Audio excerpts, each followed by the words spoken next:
Hello. Okay, so we have to do a new chat. It wouldn't let me use my older stream, so we have to do a new stream here. Yeah, it says line event is over. Testing. Yeah, we gotta do a new chat now.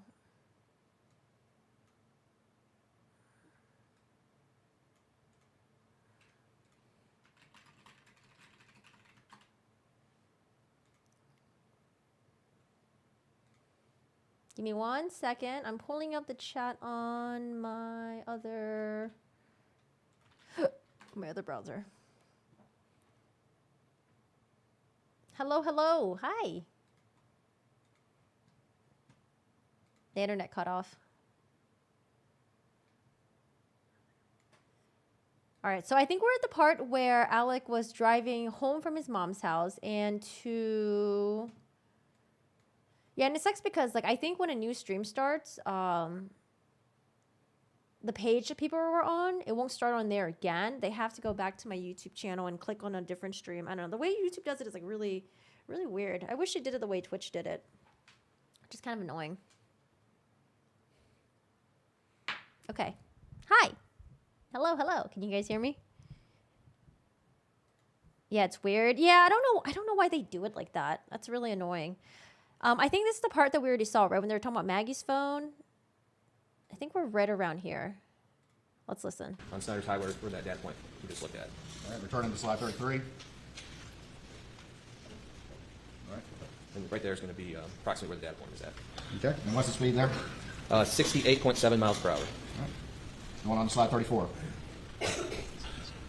This is going to be at 9:14:36, showing an approximate speed of 69.4 miles per hour. And it's going to be on the top portion. All right, moving on to slide 35. This is going to be at 9:16:48, showing approximately 70 miles an hour. It's going to be the top portion of your Okay, screen. I think we're right around here. All right, and down at the bottom center of the screen, what is that? Right here. That is going to be the Alameda property, and just a reference, this is going to be coming into Varnville. All right, right here, what do we have on slide 36?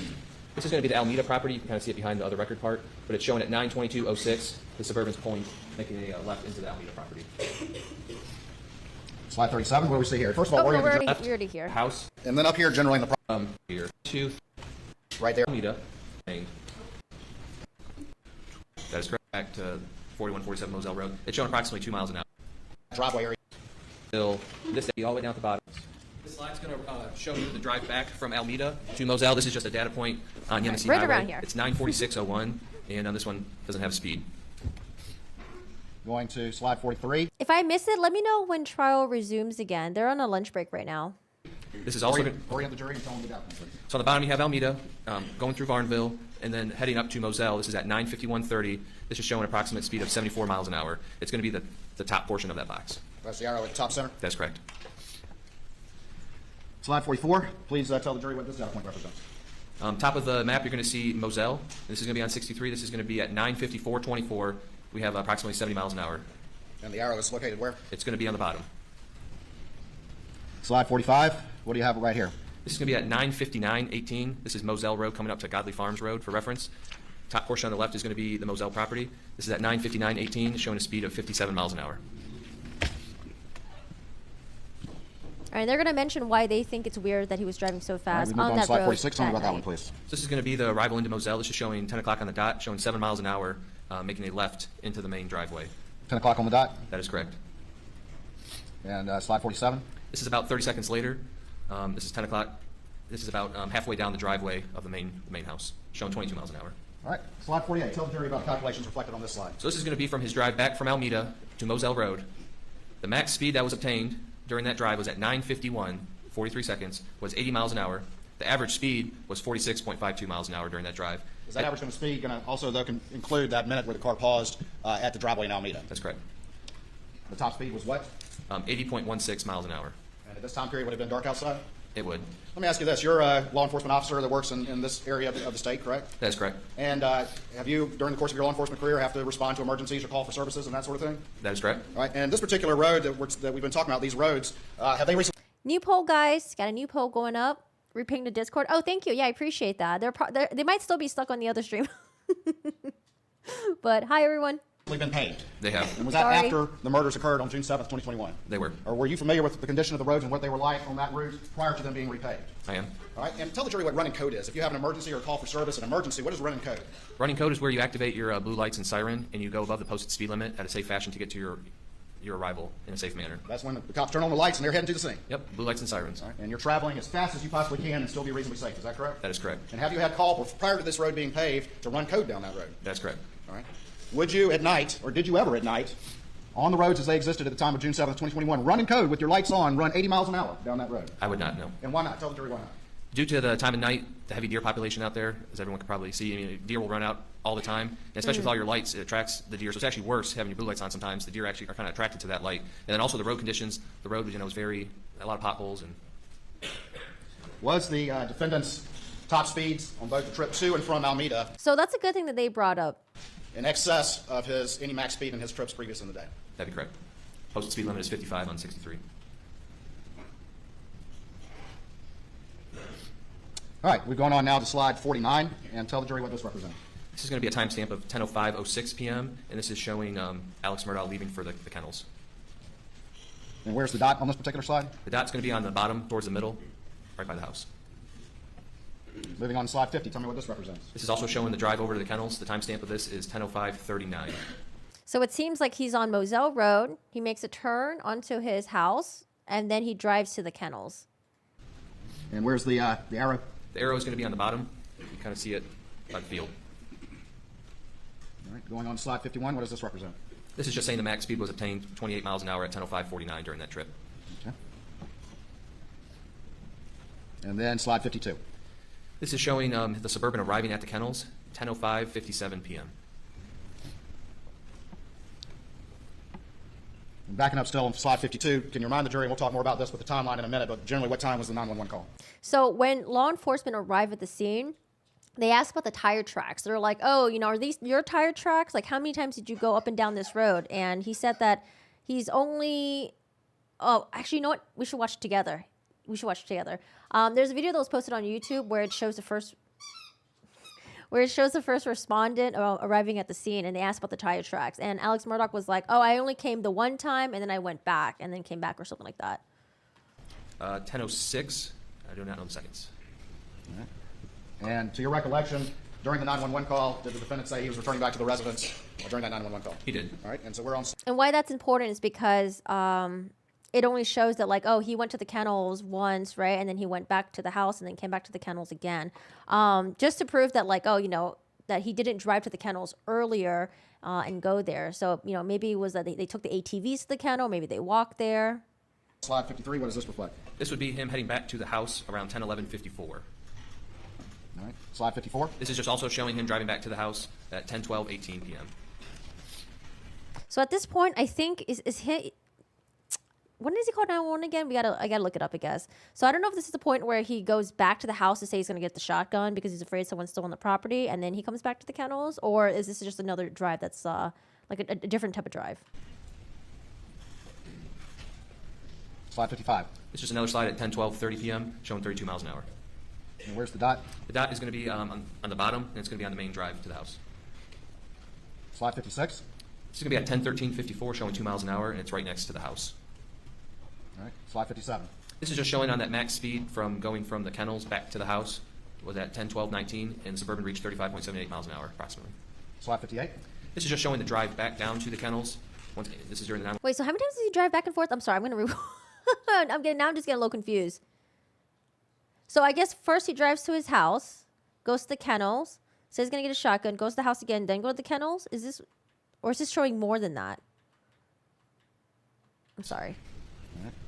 And to your recollection, during the 911 call, did the defendant say he was returning back to the residence during that 911 call? He did. Yes. And so we're okay. on slide 53. What does this reflect? This would be him heading back to the house around 10:11:54. Okay. All right, slide 54. This is just also showing him driving back to the house at 10:12:18 p.m. Man, the jury can't take notes. How are they gonna remember all this? Slide 55. It's just another slide at 10:12:30 p.m. showing 32 miles an hour. And where's the dot? The dot is going to be on the bottom, and it's going to be on the main drive to the house. Slide 56. This is going to be at 10:13:54 showing 2 miles an hour, and it's right next to the house. All right, slide 57. This is just showing on that max speed from going from the kennels back to the house was at 10, 12, 19, and Suburban reached 35.78 miles an hour approximately. Slide Okay. 58. This is just showing the drive back down to the kennels.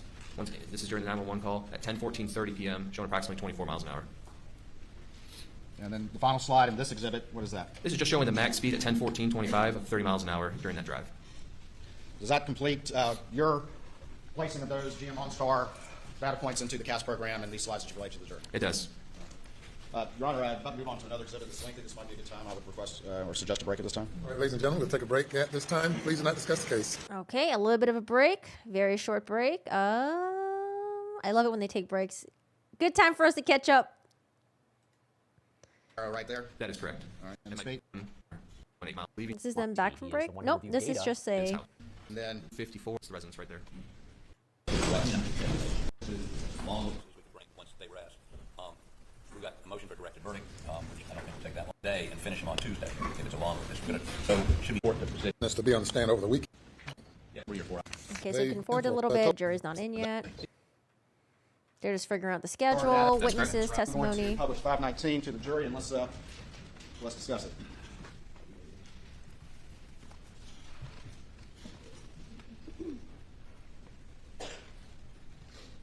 Okay, hi everyone, welcome back.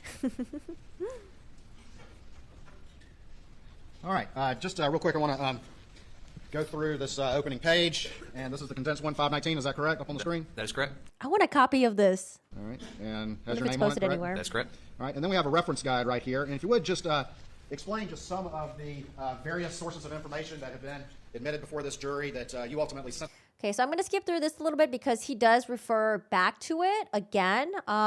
So they have, let's see, Paul Murdaugh's cell phone extraction, Alex Murdaugh, Maggie Murdaugh. Let's see. They have Roe Gibson's cell phone data records. And do they have the CB Roe guy on here? I know they mentioned that earlier, but I think he'll get into that later on because they talk about like cell phone towers and stuff like that. Synthesize into this summary timeline. Okay. Recordings. So I'm one, the just gonna first one, skip that through read. this a little bit. Can you explain any difference between the CDRs as it relates to Alec Murdaugh's phone and whether or not there's any missing call logs on the extraction from his phone? As we go through this extraction, you're going to see that multiple instances we're going to have calls showing on Alex Murdaugh's CDRs that are not that we could not find on the logical extraction or the Britt Dove full extraction of Alex's phone, and that's going to be notated on the bottom if it was not in the extraction. All right. 609:48. Do we have any communications on Maggie's phone? This is going to be a iMessage from Maggie Murdaugh to Paul Murdaugh stating, "You okay getting a little foot massage? Then I'm heading home." And that was obtained from Maggie Murdaugh and Paul Murdaugh's phone extractions. At 6:10:01, going to the bottom of this page, that being page number 2, is there another message from logged on the CD on Alec Murdaugh? Oh, give me 1 second. I might have went a little too forward. Sorry, you gotta like fine tune it a little bit. So we have this part. Oh, maybe I was good. Yeah, they start at 6. Okay, never mind. They start at 6 then. Okay. Let's start at 6:04, and I want to move through this expeditiously, and we'll stop and talk about some specific entries as we go through, okay? All right, and so starting Hey, there at Sal. 6:04, does Paul Murdaugh have any phone activity? He does. He calls Will Loving. And as you can see in the parentheses, it's going to say PM extraction. That means it was pulled off of Paul Murdaugh's phone extraction, just for reference. All right, and Will Loving, that's the individual that testified weeks ago. That is correct. Yeah, Will Loving is one of Paul's really close friends. Will Loving is also the one that received a video, I think, or like a Snapchat from Paul. He sent a picture. He sent like a video of Paul sent a video to Will where he was filming Alec Murdaugh messing with a tree where it was like really, really windy. And the reason why that video was so important because it places a timeline of like when Paul and Alec were together, and then also people noticed that Alec Murdaugh had a different outfit than what he was wearing at the crime scene. And 6:08, what activity was seen on Paul's phone? He makes an outgoing call to Dad, which is identified as Hi, Alex Peach. Murdaugh. It shows answered, but 1 second long. All right, and what was the source of that information? That was from Paul Murdaugh's phone extraction. It does not show up in Alex Murdaugh's original logical dump or the second one from Britt Dove, but it does show up on his CDRs from Verizon. So that'd be the records that Verizon actually keeps for the phone. All right, and can a user of a phone affect the CDRs that are with the Verizon phone company? They cannot, no. Or can the user affect what data remains on their phone? Yes. And frequently throughout this timeline, do we see instances in which there was a call logged on the on Alec Murdaugh's CDRs, but was missing from his phone from the extraction? That is correct. Don't leave the witness. All right. Can you explain any difference between the CDRs as it relates to Alec Murdaugh's phone and whether or not there's any missing call logs on the extraction from his phone. As we go through this extraction, you're going to see that multiple instances we're going to have calls showing on Alex Murdaugh's CDRs that we could not find on the logical extraction or the Brit Dub full extraction of Alex's phone, and that's going to be notated on the bottom if it was not in the extraction. All right. 6:09:48. Do we have any communications on Maggie's phone? This is going to be a iMessage from Maggie Murdaugh to Paul Murdaugh stating, "You okay? Getting a little foot massage? Then I'm heading home." And that was obtained from Maggie Murdaugh and Paul Murdaugh's phone extractions. At 6:10:01, going to the bottom of this page, that being page number 2, is there another message from Maggie to Paul Murdaugh? This is also going to be iMessage to Paul stating, "Love you and Blanca cooked you dinner." Moving on to page 3. And what does this reflect right here? This is going to be from FBI agent Matt Wild. This is going to be from his report. This is for Paul Murdaugh. You're going to identify that in the right-hand corner where it says Paul. Just for reference, anytime you see a map, if you look in the right-hand corner, it's going to tell you whose map that is for. All right. And just generally remind the jury what this map reflects, please. This is just showing generally where the cell towers are located and where the area, whenever like a phone call or text message, where it was pinging during that time for Paul. And these little red things right here with the angles on it, where do those reflect? That's going to be where the cell tower is and what angle the call would have originated or take place from. All right. And down at the bottom, what's the first time recorded for Paul's cell phone as it pings on these cell towers? It's going to be 6:17:42. And can you describe to the jury generally where these cell towers reflect Paul's phone is moving? So it'd be the Beaufort area down the right-hand side, moving up towards Moselle, which you can see in the far right corner, that little badge-looking red dot. All right. Up here at the top center, what is that right there? That's going to be an arc. It's just a distance arc. With the red dot, what is that? The red dot, that's going to be 4147 Moselle Road. All right. And what times does Paul's phone ping off any cell tower near Moselle? 6:53 p.m., 7:05, and 7:30:05. All right. And we see a 3 right there. Does that refer, or what does that 3 refer to as it relates to that cell tower location near Moselle? It's just going to show you what side of the cell tower it's on, what arc. And what time does it first ping on sector 1 facing Moselle? 7:05:33 p.m. Hey, sub. So initially, they were able to get to Maggie's phone because I think maybe Alec gave them the password or something like that. Paul's phone initially they couldn't get into. I think they were able to get in, maybe using the birth date. They were to get into something. I remember that, but then they had to reach out. The law enforcement had to reach out to like FBI because they didn't have like a sort of like more sophisticated program in order to get to the rest of Paul's phone. That's what I remember hearing. All right. Moving to continue on page 3. We have a time reference at 6:20:53. Can you explain to the jury what, if anything, that indicates? We have Maggie Murdaugh. She received a phone call from Proctor Marion. That's how it showed up in her phone. But in terms of like end-to-end encrypted, I have no idea. Through the phone number, it's actually Marion Proctor. That's just how it relays in the phone. It shows rejected. All right. And after that, what, if any, communications were there? Right after that, at 6:21:28, Maggie Murdaugh sends a text message to Marion stating, "Can't talk, getting food." So again, just to build the timeline, because it does get a little bit muddy, but from the best of my memory, Paul slept over a friend's house, so he wasn't at the Moselle property that morning.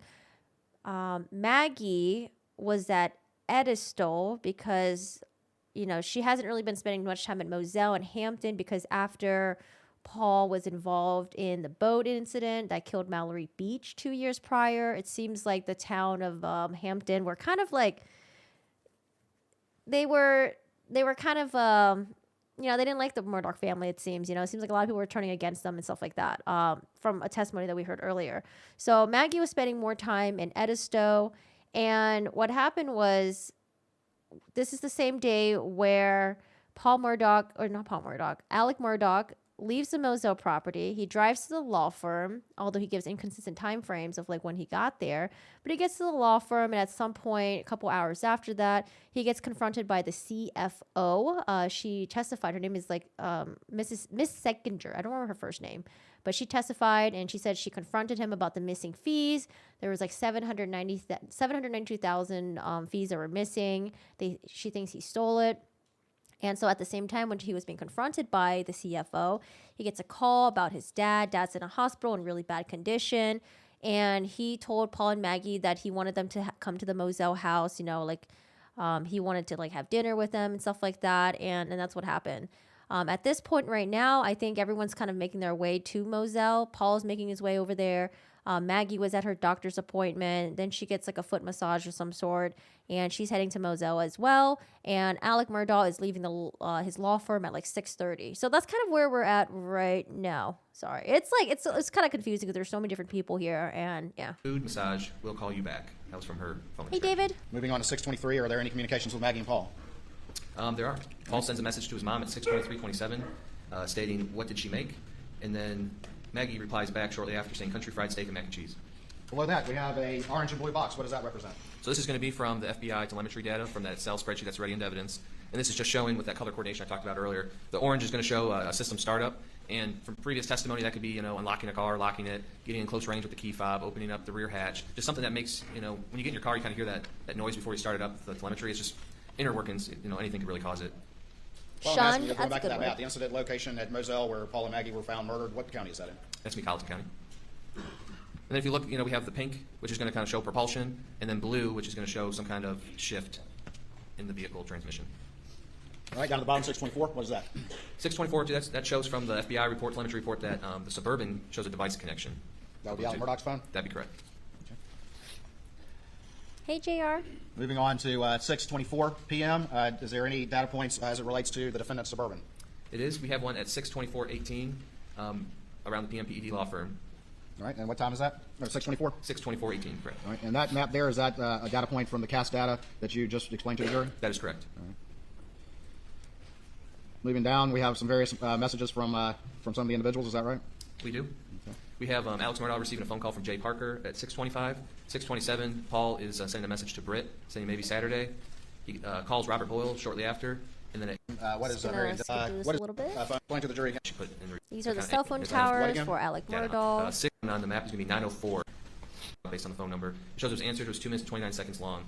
This call also does not show up in the phone distractions for Alex Murdaugh, just on his CDRs. Within the defendant's CDRs? That is correct. All right. And it was also in Paul's phone. It shows the phone call.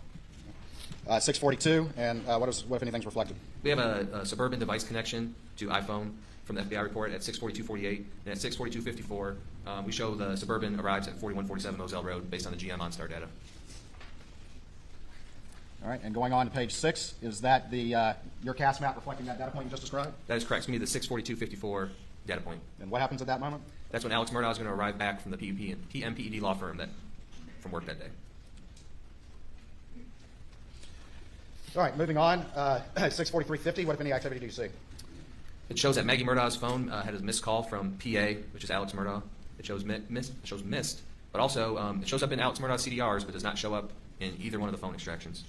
All right, and moving on, we have a couple of the orange and white boxes. Tell the jury again what those reflect.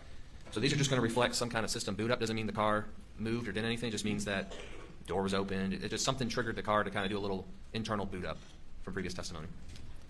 At 6:53:44, what if any activity do you see? Paul Murdaugh calls John Marvin.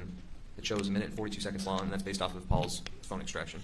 So your understanding when you see those times of the call lengths, does that also include connection time as well? It does, based on previous testimony from Verizon, that could include how long it takes to get the actual network connected. All right, and then at the 7 o'clock hour, what if any communications are on Paul's phone? So Paul sends a text message to Claude CB Rowe saying, "Are you coming tomorrow?" And then shortly after, he sends another text saying, "Sunflowers died. We need to plow them under ASAP." And that was based off his phone extraction. Moving on now to page 7. We have some activity at 7:02:29. We do. Maggie Murdaugh calls Alex Murdaugh. It shows 2 seconds, and this also does not show on Alex Murdaugh's extraction. It shows on the CDRs, and it also shows on Maggie's phone that Maggie called Alex, but does not show on Alex's phone that call was there. Missing from his phone, though, correct? That is correct. All right. Missing in the call log of the phone. All right, 7:03 to 7:11. So What just if anything is deleting reflected some on of these Alex's call phone? logs? His phone's showing approximately 165 steps taken during that time frame. And then what happens at 7:04? 704, through the catch data database, it shows that Paul Murdaugh is at the residence of 4147 Moselle Road. Does Maggie's phone reflect any activity as we move on to the 7:04 time period? Her phone showed that between 704 and 817, her phone showed a Bluetooth connection to MBUX 95224, which is her Mercedes-Benz. And so anytime we see MBUX 95224, what if anything does that represent? That's going to reflect her Mercedes-Benz. MB for Mercedes-Benz? That's correct. All right, moving on, at 7:05, does Maggie call anyone? She does. She calls Marion at 705:13. It shows answered 7 seconds. At 7:05:55, is there any reflection of communication between Alec and Maggie Murdaugh? There's Alex sends a message to in his phone. It's Maggie May, stating, "Paul said you were getting a petty. Call when you done." That's from the Alex. That's from the extraction. Moving on, do we have any communications between Maggie and Paul during this time period? At 705:32, we have Maggie calling Paul. It shows answered 1 minute and 31 seconds. And then does Maggie attempt to call Marion again? That's correct.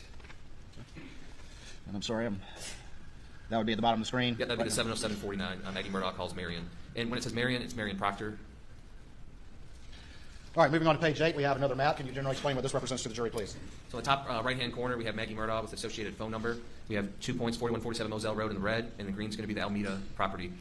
When you're looking at this map, number 1 is going to be closer to Charleston, and it's working its way, Maggie is working her way towards Moselle in this map. All right, and the first time period you see on dot number that's numbered 1? It's going to be 70749 And p.m. the latest time period you see on the dot that's numbered 5? That is correct. That's going to be in the Walterboro area. It's going to be 750-20. 750-20 is going to be the latest dot, and that's in the Walterboro area. That's not me. Looking down at 709:43, what if any activity we see on Maggie's phone? Maggie calls her mom. It shows answered 8 minutes and 17 seconds long. Would that be Ms. Brandstetter? That is correct. We have an orange box. Tell the jury that quickly, please. So that's just showing a system boot up. Could have been getting close to the Suburban, unlocking it, locking it, opening up a door, or it could just be some kind of internal components based on previous testimony from the FBI. After that, we have 2 entries. Can you tell the jury what those 2 entries are, the time periods, and what they represent, please? Yep. So the next 2 entries are going to be 7:14:13 to 7:22:19. It's going to be Paul Murdaugh's iPhone showing approximately 208 steps traveled during that time period. And the one below it's going to be 7:15:35 to 7:21:52. This is going to be from Alex's phone, showing that approximately 200 steps were taken during that time frame. So we have 208 steps taken from Paul during his time frame, and then Alex is around 200 steps traveled. So around here, they're just messing around on the Moselle property area. Roughly the same? Generally the same. Consistent? That's correct. 7:18:44, what if it... Probably around the time where Paul took the video of like Alec trying to like mess with that tree that was like flipping over or whatever, Any blowing activities over. there? Alex Murdaugh sent a text message to CB Rowe saying, "Call me, please." Going now to page 9. At the top, those 2 entries, again, explain those 2 entries to the jury. So the first entry is going to be Paul Murdaugh's iPhone from 7:25:03 to 7:34:47, and it's showing 139 steps taken during that time period. It's an approximate. 7:28:35 to 7:37:11 is going to be Alex Murdaugh's iPhone, showing approximately 47 steps traveled during that time period. All right, 7:30 p.m., we have another data point indicating Maggie's trip home to Moselle. That is correct. Okay, so around this time, Maggie's All right, we got not another home map. Tell the yet. jury what this one is, please. This map's just showing that her phone was pinging. It's starting at 7:30. Whose phone is this This is again? going to be Paul. Sorry, Paul Murdaugh. It's going to be the right-hand corner. So say Paul Murdaugh with the phone number on top. This is just showing where his phone was pinging on June 7, 2021, starting at 7:30, and then all the way to 8:40 p.m. No We Super see Bowl. 2 cell towers there and then some arcs. Where do those arcs intersect? Arcs intersect close to the property at Moselle Road. Hey Mel, Would thanks. just tell the jury the earliest time that's reflected here and the latest time that's reflected here. The earliest time reflected is going to be 7:30:05, and the latest time reflected is going to be 7:40:21 p.m. Sorry, I'm gonna forward through this a little bit. Do we have any communications between Maggie and Marion Proctor? We do. At 7:31:13 p.m., we show a call from Maggie to Marion at 7:39, which is the length of the call. 7 minutes and 39 seconds. That's correct. Does that include connection time as well? It does. Do we have any step data on Paul's phone in the time period around this time? Paul's phone shows between 7:35:10 and 7:41:43. It shows roughly around 100 and Just gonna skip through this because it just shows like Paul getting messages from his friends. So from earlier testimony, you've seen this this video. This is just a thumbnail picture, and this is when it's showing it was created in Paul Murdaugh's phone. And we have a little screenshot of the creation time. It's going to show 7:39:55.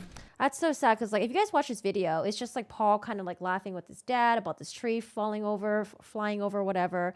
And literally like an hour later, you know, if you believe he's guilty, he shoots his son.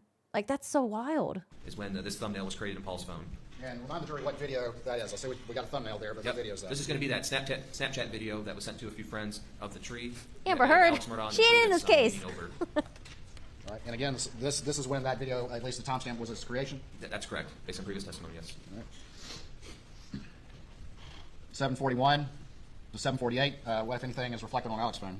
We show that 29 steps were traveled on his phone, approximately between 7:41 and 7:48. All right. And just talked about the Snapchat video. Looking at this map, whose phone is this? And explain these data points to the jury, if you would, please. Or whose phone is this first, if you would, please? So this is going to be Paul Murdaugh's iPhone, and below it, it's going to be his iPhone location data. So this is not going to be Verizon location. It's going to be location data directly off of his phone. So this is GPS data that's more specific. That is correct. All right. And we see a number of dots up here. What is this area up here generally sort of in the center of this image? That's going to be the kennel area, and then there's that little house The cabin? So right here. cabin. All right. And what time periods in that upper box do we see GPS data on Paul's phone up there in the kennel cabin area? We're seeing between 7:45 and 7:54 is on location data for Is that that area. 7:54 or 7:56? 7:56, sorry, RC.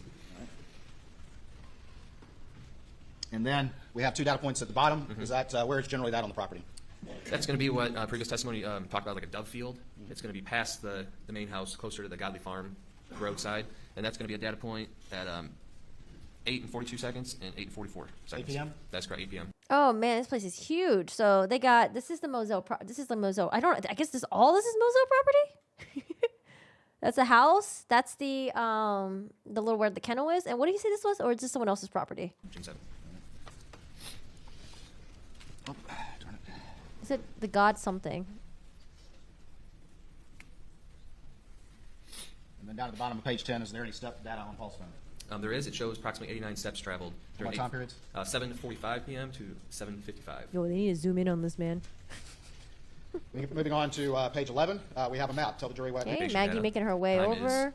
Some references, and there's a little battery symbol on the side. What does that represent? So that's going to represent battery life. So right here, this is going to be at 7:52:28. It's going to show Paul Murdaugh's iPhone battery at 7%. And in your review, generally, of Paul's cell phone data, was it generally consistent for him to continue to use his phone even if he had a low battery life on it? That's correct. Right. And is that also consistent with the testimony from David Grubbs from yesterday? The day Previous before? testimony, yes. Oh, because they're trying to say that, like, oh, even though his phone was dying, it's kind of weird that he wouldn't continue using his phone after the 8:50 timeline when his friends were calling him and texting him. All right, below that, 7:55 time period, we That's have what they're two trying to entries. Can you connect it explain to. those two entries Okay. to the jury and how they relate to each other? If anything? So 7:55:44 to 8:05:28, we have Paul Murdaugh's iPhone showing approximately 262 steps traveled. And a close time frame from 7:55:32 to 8:05:07, we show Alex's iPhone traveling approximately 270 steps during that time period. Okay, walking together or traveling together. And then at 7:56, what is reflected as it relates to that Snapchat video? This is when the Snapchat video referencing Alex Murdaugh would have been sent through Paul's Snapchat account to his friends, based on previous testimony. And it was created, you already testified to this, but it was created when? I believe 7:39:55 And it was sent out to his friends when? at 7:56 p.m. Okay. This Snapchat message from Brian Murdaugh Oops, sorry. stating, "Damn man, needs some straps. Oh it." All right. Corner, whose phone is this? This is going to be Paul Murdaugh's phone. This is going to be his iPhone location data. And starting up at the that data point up there. I believe it says 8:06:20 p.m. All right. And then we see the dots sort of moving down. And in what direction are they generally moving? That's moving towards the main house on the property. All right. And then down at the bottom of the screen, at what time do we see that data point stop at the going main this way. residence? 8:14. What's the first data point? Then? 8:08:45 and then 8:14. Okay, kind of forward just a little bit. On page 13, we have 14 and 8:04:45, just showing some location data from his iPhone. so that one should have gone before this one. The one at the bottom of page 12, That's correct. which reflects Paul again getting back to the main residence at what time? 8:08:45 p.m. Looking below, again on page 13, do we see two entries for Paul and Alex's phone? And if so, please explain to the jury what they are. So for Alex's phone, we show between 8:05 and 8:09 that his phone approximately took 54 steps traveled during that time period. And then for Paul, we show 8:05:46 to 8:15:24. We show approximately 303 steps traveled during that time period. Okay. 8:08. 8:08:45, correct. And then still pinging there at what time? At the bottom time? 8:14 p.m. Again, at 8:07, what if anything do we see? At 8:07:20, we see that Paul is sending Snapchats to a few friends. Explain Yep, what that sending relates to the various Snapchats phones. to Sent on the friends. left-hand side, the line going down. Anytime you see a line next to something, that means whatever it says on the left. So if it says device locked, it means the device was locked during those other time periods. So this is going to show from 8:11:08 to 8:31:15 that Maggie's iPhone was locked. So maybe around that time is when Maggie got to the property and they were having dinner together. And as we move down, you can see it continue to the next page. That means during those times it's locked. All right, so we'll see multiple of those as you go Or was she forward. Just traveling? explain time periods where various devices were locked or other things were going on. That is correct. All right. Represent. And it's showing the sector and the tower that it's pinging off of, Okay, 1350. talking about the towers Next again. map. iPhone location data, so it's going to be separate from like Verizon location data. And this is showing at the area of the main house, bottom left. And the data starts at 8:14 and goes all the way to 8:35:07. 8:35. Paul's phone is located where? At the main house, 4147 Moselle Road. And down at the bottom of page 15, do we have any step reference for Paul? We do from 8:15:55 to 8:21:45. We're showing approximately 140 steps traveled.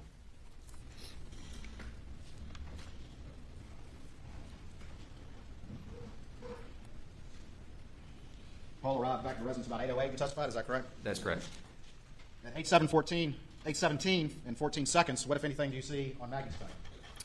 So it's highlighted purple in reference to Maggie. It's going to show that her phone ended at the connection to the Mercedes-Benz, which is the MBUX 95224. It shows that it's unplugged. And what does that mean? What does that reference mean as it relates to Maggie's phone and the Mercedes she was driving It means that she unplugged her phone from that from vehicle? that vehicle. And the data generally reflects that she's at the residence at that point? That is correct. Paul 808, Maggie 817. That is correct. So Paul gets back home, after him and his dad were driving around the Moselle property or walking around, running around, whatever they were doing. So he gets back at 8:08. Maggie gets back at 8:17. How do they have time to eat dinner and then go back to the kennels? They must have rode the ATV there then. Alex's last data point on his phone was 6:52, right? That is correct, Right? based on the Verizon records. Yeah, no, what if anything? I know. We're like, oh, what if anything? We have at 8:17:44 p.m. Do we have a battery reference for Paul? We do. It shows that his iPhone was at 4% battery life at that time. As we continue forward, do we see Paul continue to use his phone? We do. 4%. At Paul, 8:19, get I'm the sorry, charger. 8:17 to 8:18, what, if anything, do we see on Maggie's phone? We're showing approximately 38 steps taken during that time frame. Okay, so And that from would the be after her car phone to the disconnects house. from the Mercedes. That's correct. 8:19 p.m., what do we see on Paul's phone? We see that he connects to a PRTC Wi-Fi and that he receives a Snapchat message from Ansley Wilson stating he got the magic touch. And he also sends another outgoing text message or Snapchat message. Now, PRTC, his phone connects to PRTC. What is PRTC? So PRTC is going to be the local internet telephone provider for this area. So it's just showing a Wi-Fi connection. And going below that, we have a series of communications. And whose communications are these going sort of back and forth? A series of communications. This is going to be Paul Murdaugh's series. Yeah, so that's him texting his friend back and 3 forth a p.m., little what do you think? bit. He's still Phone using starts his to reflect. phone. It's like at Going on to the next 4% page, page left. 17.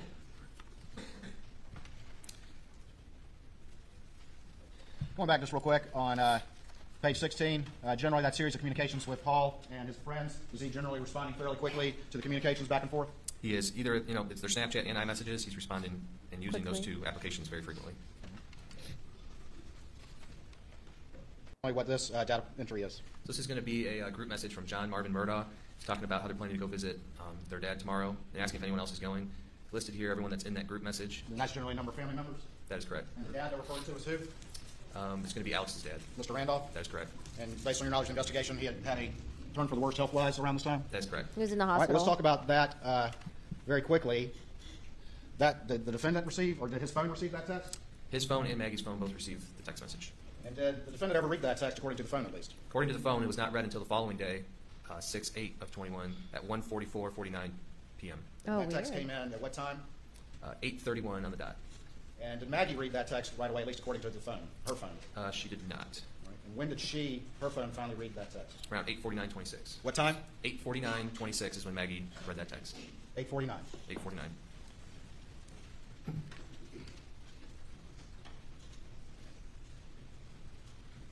At 8:31, what, if any, entry do we see? So at the 8:31:15, Maggie Murdaugh's phone unlocks and does orientation changes. And then at 8:31:18 to 8:49:26, we show that her phone was locked. At 8:31, there's an orientation change. Does the data reflect that her phone was unlocked at that period of time? That is correct. All right. And then what happens after that at 8:31 and 18 seconds? Her device is locked until 8:49:26. I saw the Miami thing. 8:49:26, is that correct? 8:49:26. All right.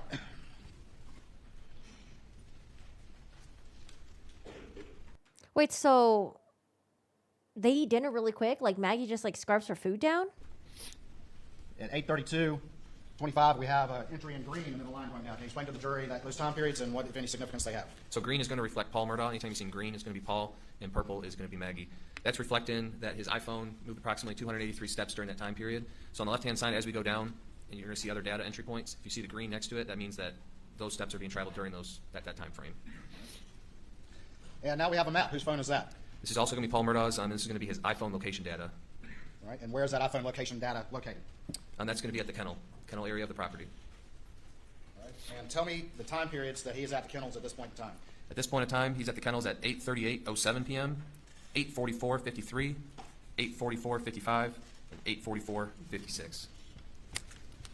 And that Snapchat that was created, it was like 8:40, I believe they said, where he was filming the dog's tail, and you can hear Maggie and you can hear Alex in the background. Even though Alex said he wasn't there. What happens at 8:40? Okay, so here's what I'm thinking. Because Alex made it seem like they all sat down together and had dinner. I think that since Paul and Alex got to the Moselle house first, They were, doing stuff in their property for about like an hour. They both came back. They were hungry. The food was already made by the housekeeper. So they probably ate really quick. And then by the time Maggie got there, she probably ate really quick. And then she went down to the kennels with Paul and Alex. So that's what I'm thinking. Because I'm like, they don't have time to do a whole sit down dinner. Like, she would have to eat like really quick. So it makes sense if they already ate. And she's like, okay, well, let me eat really quick then. Well, Paul's phone was at the kennels. Paul calls Rogan Gibson. It shows answered for 4 minutes and 14 seconds. Starting at what time? 8:40:20. If you have about a 4-minute call, what time does that end? 8:44. At 8:44:34, what, if anything, does Paul's phone indicate? So at 8:44:34, Paul Murdaugh initiates a FaceTime video call with Rogan Gibson. It shows answered 11 seconds long. And that's based off of Paul and Rogan's information. Rogan also At said during the phone call he heard 8:44:55. Alex in the background. What does it reflect on Paul's phone?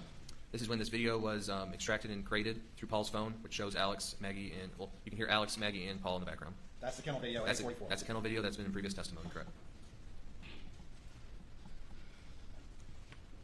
Following below that, at 8:47 and 8:48, does Paul continue to communicate with his phone? He does. He uses the iMessage feature in his phone to send a couple messages to Megan Kimbrell. It looks like it's based off of movie recommendations. Are those communications for 10 minutes or just for a couple of minutes or a minute or so? A minute or so. Okay, so earlier I said it was maybe 8:40, but I got it mixed up. So 8:40 is when he sent the Snapchat. It's 8:50 to 9:06 is when they think the murders happened. 8:50, not 8:40. Sorry about that. Right, yeah, Rogan didn't receive Going the to video. It was never sent to him. Top of page 19. What time do we see there? 8:48:29. And what's going on? What's Paul doing? He's receiving a message from Megan, and we have some backlight on data at 8:48:56. All right. And the next entry, tell me the time period for that entry. 8:48:58 to 8:49:01. All right. And what happens there? Paul Murdaugh's phone that's the last time that it was unlocked, Ever? ever. 8:49:01. And the next activity that we'll see on Paul's phone occurred when? We have a backlight off from 8:49 to... Going back to 8:48 to 8:49:01, you said that was when Paul's phone was last unlocked? That is correct. And continue on with that data entry, what does it indicate? What's the next time ever that Paul's phone shows any activity? 10:18. That's when... And the 8:48 to 8:49 p.m.? Oh, sorry. Next activity notification is going to be the Rogan Gibson call at 9:58:35. That's the next time that any activity or notification shows up on his phone.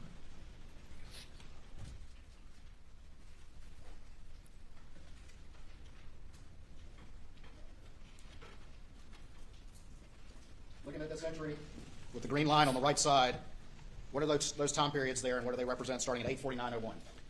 Starting at 8:49:01 to 10:34:23, Paul's phone shows device locked. Was it ever open again until it died at 10:34:23? It was not. 8:49:01 is the last time before that Paul had ever unlocked his phone. That is correct. And even though his phone is dying, it shows that he does use his phone until it dies. And Just a he's few pretty seconds responsive later. to his friends. Does Maggie's phone reflect any activity? It does. 8:49:26, approximately 26 seconds later, her phone unlocks for text message notification, and it implements an orientation change. And was that text message about Mr. Randolph that you earlier referred to? That is correct, that group message. I believe it was in response to Lynn. And at 8:49:31, here in red, what happens to Maggie's phone? Just seconds later. Maggie Murdaugh's phone locks forever, Forever. Until when? until it's recovered the next day at 1:10 p.m. On June 8th. on June 8th by law enforcement. Do both Maggie and Paul's phone lock forever around 8:49? They do.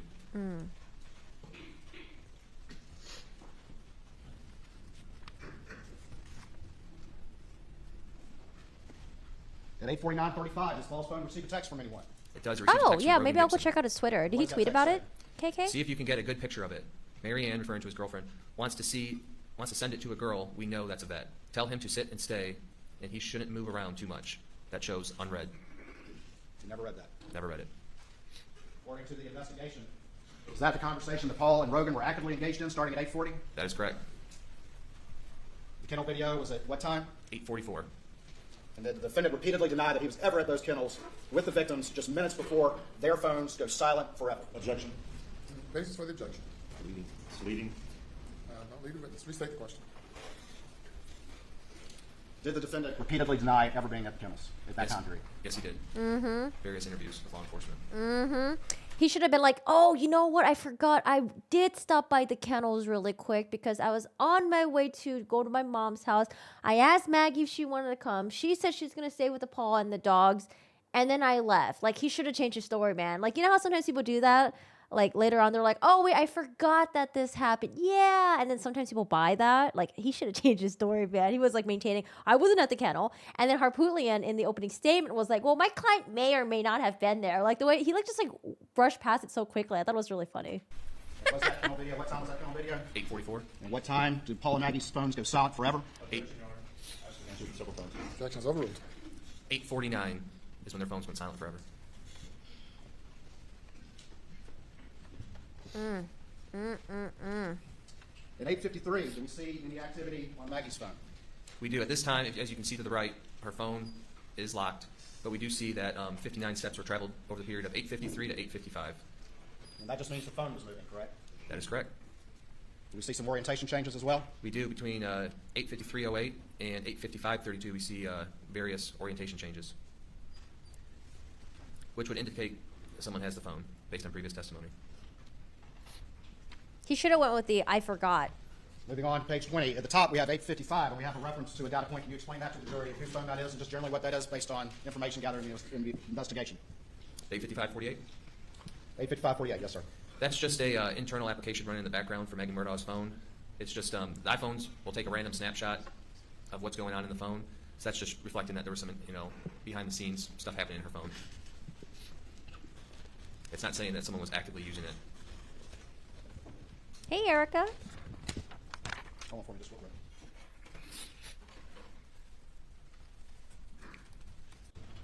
The bottom. That's correct. And what are those time periods? 8:05:35 to 8:09:52. It's showing 54 steps traveled. All right. We'll turn to page 20. Court's going to resume soon, but we're about to get to a very juicy part, but we'll come back to it if you miss it. During break. What suddenly happens to Alex's phone around 9:02? Pretty much wakes up. And what data point is reflected? From 9:02:18 p.m. to 9:06:47, it shows 283 steps. So, again, remember he said that after dinner, he went to the couch, took a nap, the TV was on, woke up, no one was there, went to his mom's house. But 283 steps? That's a lot of steps. How many steps does it take to go from your house to your car that's parked in front of your house?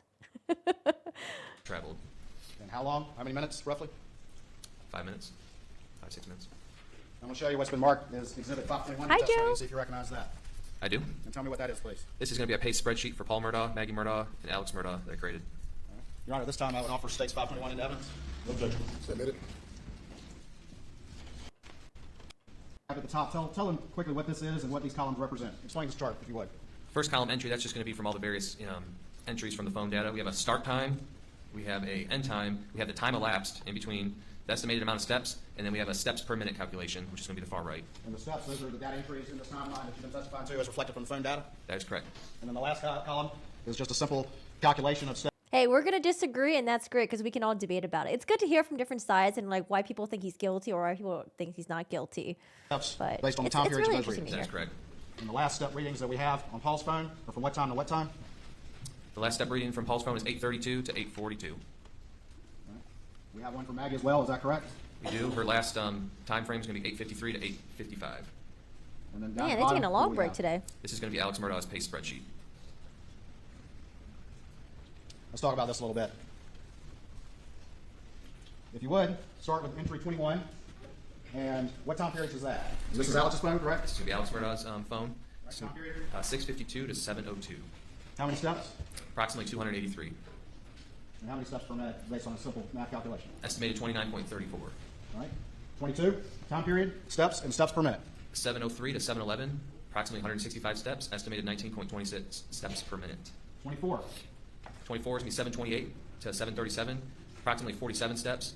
And estimated 5.46 steps per minute. 25, 7:41 to 7:48.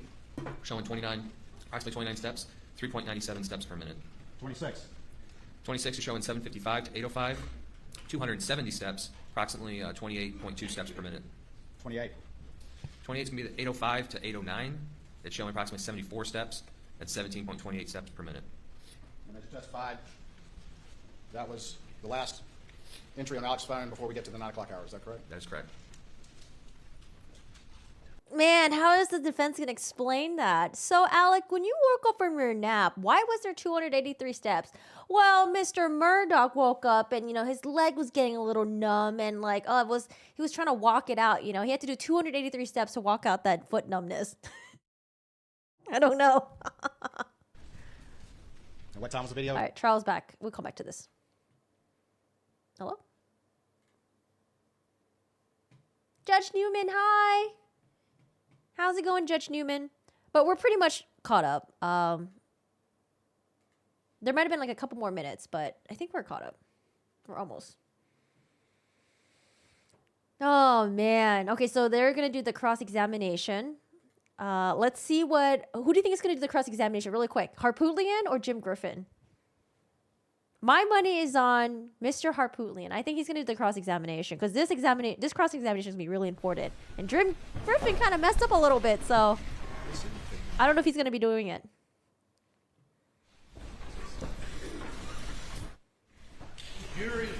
Oh, there's a third lawyer. I forgot about that third lawyer. There's a guy over there with the nice hair, right? Mr. Barber. Mr. Barber. Mr. Barber got great hair.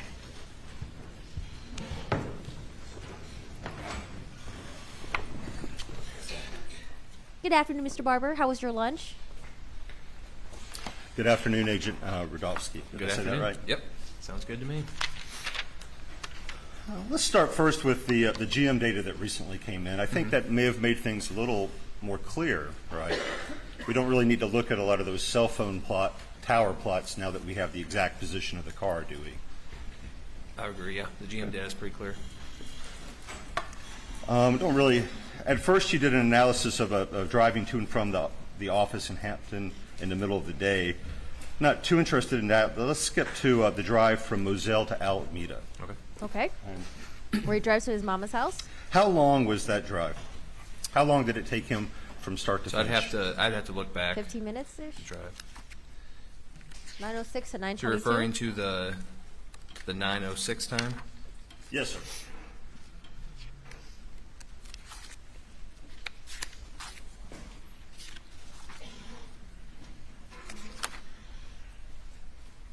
So it looks like 9:07.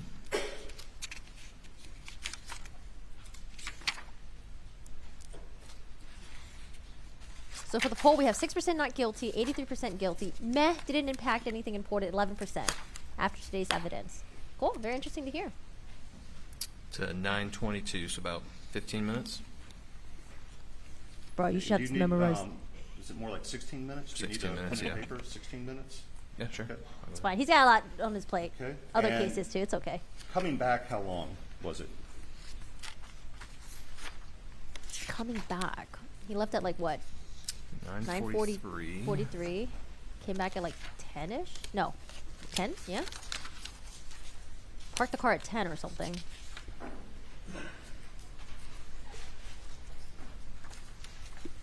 About 18 minutes. 18 minutes? Mm-hmm. Okay. 60 minutes? 18 minutes? Okay, where are we going with this? So the top speed and the way back we saw was a little faster, but it actually took a little longer to make the return trip. Is that accurate? That's correct. Okay. And you're referring to the same drive to Alameda and back. Okay. Exactly, yes. Okay. Are you aware that Senior Special Agent David Owen did a test drive from Alameda to Moselle on January 3rd of this year? That's correct. I was in the passenger seat of that. And how long did that take? I would have to see the data. I don't remember. You don't have that? You don't know if it was 17 minutes and 35 seconds? If I was presented with something, it could be, but I do not have that number in front of me. Mr. Lawyer, you got the numbers? If it were that, it would be right in between those two times that we just saw for Mr. Murdaugh going back and forth, would it not? It could, but there was different variables at the time. What time? They were driving It was the during cars the day, one, right? wasn't it? It was. It was. So no worry of deers around that time?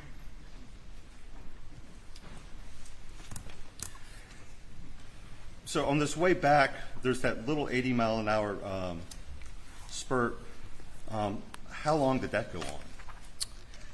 I am unsure of that. It's just the data point is plotted. It doesn't give a. It just gives you a timestamp. It doesn't say for how long.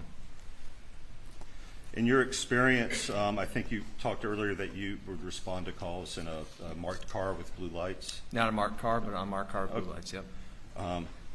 Is it extremely unusual for someone who's on a straightaway in a rural road at night to give it some gas on a little burst? A little bit of gas, but when it's 55 and you have deer and other environmental factors that play in. Yes, but it's not that unusual, is it, for someone to give it a little gas on a straightaway in a rural road? It depends on what a little gas is. Okay, push back.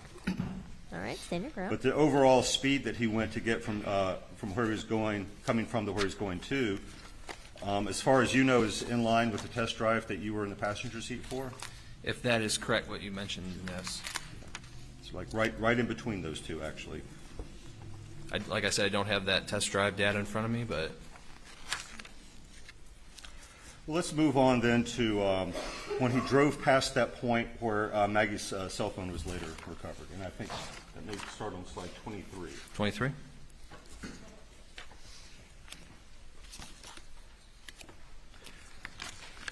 Actually, if you go back one slide. Right. So we're on slide 22, sorry. 22? Okay, So he's going 37.2 miles an hour here. that's correct. And next slide. Now he's still approaching it at 42, so he's accelerating gently. Is that fair? That's correct. Next slide. Looks like he is just past it, going slightly faster than he was on the previous slide. Is that correct? That's correct. Next slide. He's continuing to, now he's a good bit down the road there at 45, but is it fair to say he's continuing a fairly gentle acceleration? I would say so, yes. So what we saw as he passed it, he did not slow down and speed up as he went past that point. He continued his same gentle acceleration. Per the data, yes. And we won't go through it, but if we went down later to when it goes down to the bottom of the screen, it would show that he slowed down slightly, corresponding when he sent that text, "Go to see him, be right back." Is that accurate? I believe so, yes. Okay. We'll be done with that. I'm going to now just skip with this data all the way to when he approaches the kennel coming from the house right before he calls 911. Okay.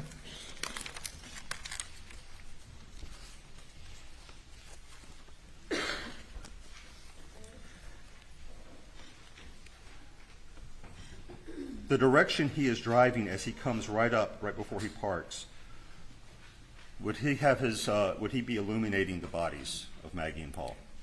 Per the aerial that I'm looking, I don't know if you want to put it on the screen so we can show, but per the aerial, it would be coming around that curve and it would illuminate at least Maggie's body.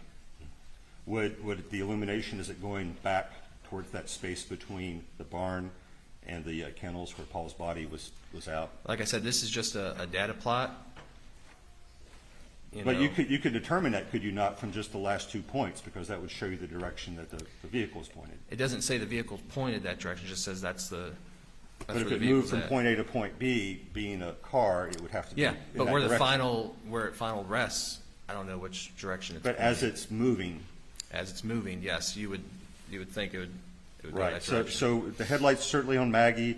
It would appear from the plot maybe on Paul as well. And does he park near Maggie's body? I do not know where he parked the first time, because all we have is when the deputies arrived the second time. So On your plot, on the plot here, when he comes the first time before the 911 call, where does his vehicle stop in relation to Maggie's body? it stops before it. How close is it? I do not have a Descriptive, is it very close? Is it pretty much right there? I wouldn't say it's right on top of it, but it's Very it's in close. the area. So as he's pulling up to the scene, he can certainly see one, if not both, bodies on the ground, and he stops right next to Maggie. Is that fair? I'm just looking at the data provided, I was not there on scene. I The don't know data what he- I provided don't is know the what he location of saw. the car and the location of the body. But I don't know correct? what he would have saw or what the car would have saw at that time. You don't know what would be directly in front of his car as it was moving from point to point to point? I was not out there.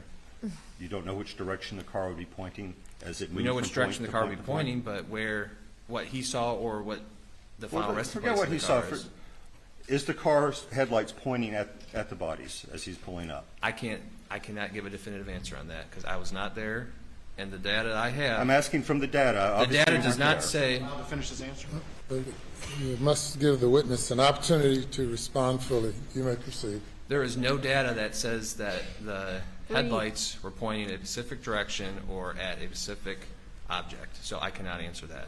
When you say there's no data saying the headlights are pointing in a specific direction, were they not pointed along the line that would connect the last two data points before the car stops and goes in the park? For the drive, but it does not show. I mean, it could be at an angle. It's such a little dot, but does not show a vehicle in exact position of it. So I cannot answer that. Right, and we're not talking about the dot. We're talking about a line connecting two dots. Okay, but and you a were car asking about moving the along dot. that line. The headlines will be pointed down the line. Correct. Objection, asked and answered. Objections overruled. Ask your question again. We're talking not about a point, but about a line, and Mm-hmm. a car moving down a line. As it moves down that line between 2 points, would its headlights not be pointed in the same direction down that line? I would assume. So He wants to say that maybe that's why it took 20 seconds from the call he 911 arrives arriving. at the scene, gets out, presumably he goes in the park, and then 20 seconds later, first dials 911. Is that your testimony? Yep.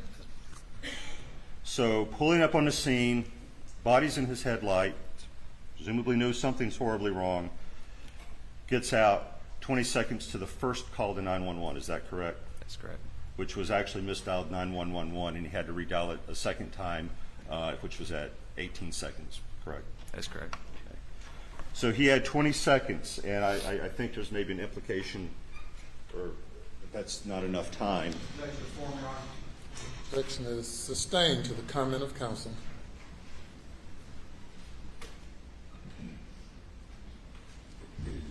Sir, may I approach?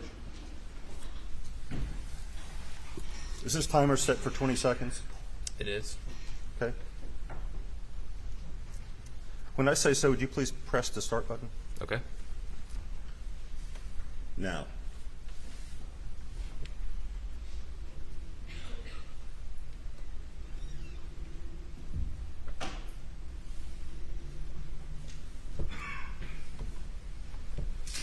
I mean, if you're just waiting and standing around, it seems like it's long. But is it? I don't was know 20 if it really seconds, would proved you it. agree? I don't know if it proved anything. For your phone, yes. You don't dispute the phone I do not. accuracy, do you?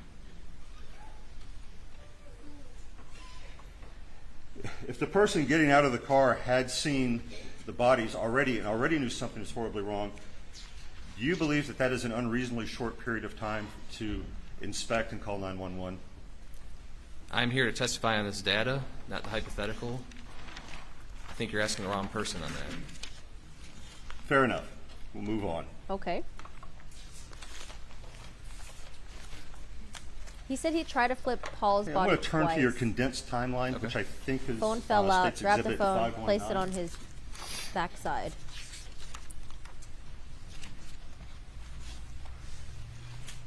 I'm going to ask you to turn to page 21. You think the lawyer's annoying? I love cross-examination. It's one of the hardest things to do, Okay. in my opinion, as a lawyer. And towards the bottom, tough. 9:06 and 20 seconds, it says Maggie Murdaugh's iPhone sideways orientation, That is correct. and meaning that her phone at that time went to a sideways orientation. So between 906.12 and 906.20, from the phone experts, that it started at 906.12 and it ended at 906.20. Okay, Those but two orientations. I'll ask it this way. Okay. A second later, what would be the orientation of her phone? From a second from what? The 20? After that, yes, at 9:06:21. I do not know. Well, then what does this entry mean? If it doesn't mean that it, There's nothing that says 9:06:21 on here. right, so what happened at 9:06 and 20 seconds? It finished its orientation change to sideways. What does that mean? So it went from a portrait. So let me get the phone. So it went from portrait to sideways. And until, In those between the Go ahead, sorry. between 9:06:12 and 9:06:20 is that is what it's showing. That's why we have the little purple on the right hand side to show that it's connected. It's all one big sequence. Per our phone experts that have previously testified. so it would remain in portrait until the next, remain in the landscape orientation until the next change? I am unsure of that. I'm not a phone expert, so I am unsure of that. I was given this data, and this is how it was relayed to me, and this is how I have put it in this timeline. Okay. So if you were to go to page 19, please. Okay. All right, everyone, page 19. And the very last entry there, Maggie Murdaugh's iPhone vertical orientation. What Okay. does that mean? So this was all given to me from different, data sources. So how I read this is that the phone has turned to a vertical orientation. So I guess Has turned to a vertical orientation. And because just we have a sideways orientation and then we have a vertical orientation. just keep scanning down until you get to the next orientation change for Maggie Murdaugh's phone, please. Okay. From page 19? Yes, sir. Okay. We're just looking for the next orientation change.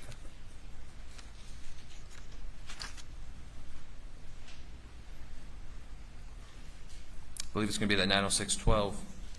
And what does that say? Implements an orientation change to portrait. But the previous change was to portrait, was it not? I think they believe when the phone was turned on the window, it didn't. It says vertical The orientation. phone didn't like. So there's no The phone's being intervening turned on. orientation change. It just goes to portrait and then changes to portrait again? As I read the data, yes, that's correct. Wait, what time was the second time? Like I said, I'm not a phone expert. I was given these different pieces to plot, and this is how they've been plotted. When you're given these pieces to plot, do you ever notice if things don't seem to make sense or don't match with other data? Do you alert anyone? So we have phone experts that review that. So they have reviewed the data, and I do not know if that's something that they came across.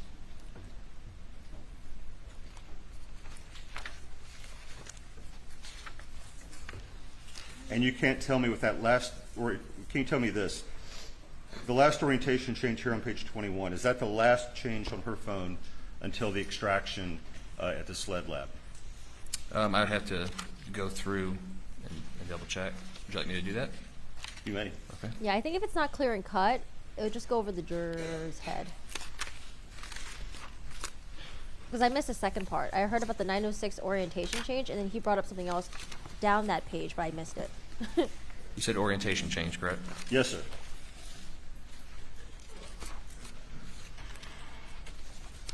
Hey, food for thought. One, I am married. Two, no wedding, 'cause that's a waste of fucking money. And three, fuck no to the dance. It's lame. Although, people like doing that shit. I don't. It depends. In this courtroom, no notes are to be taken. So it was up to the judge on that one.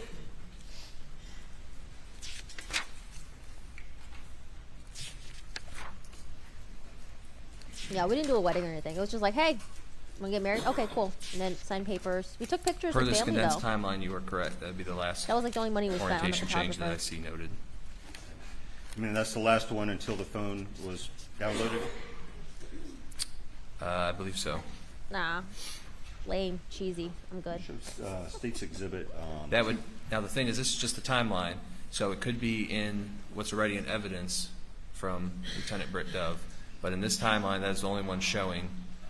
Okay. And for orientation changes, we were really only concerned for the day of, Right. for this timeline. Show what's been previously admitted as Defense Exhibit 38. I don't even know where Steve is. He neglects me, okay? I don't know if you want him to adopt you. And go to the last page. Steve is he's sleeping in the closet somewhere. I fed him and he left me, man. He said bye. This was previously admitted in evidence during the examination of Lieutenant Dove. Okay. It's a complete list of every orientation change recorded on her phone as of the extract. Okay. Is the last one listed, the very last one, the 906 orientation change? Okay. The 906.22 on the bottom? Yes, sir. Oh, we gotta zoom in. That's Nice. correct. The 906, yep. The far bottom column. Yes. It would show States Exhibit 278. And we get a highlight. Nice.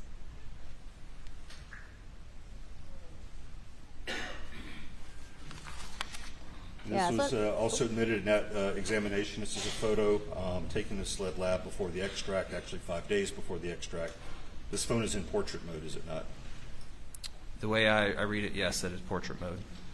So that very last orientation change we saw was to portrait mode because there are no subsequent orientation changes. I assume so, yes. And not landscape as it says on this. The thing is, before this picture was taken, you have to remind yourself that, SLED got the phone, and then this photo was taken at a lab. Yes. So, I don't know. I don't know what happened.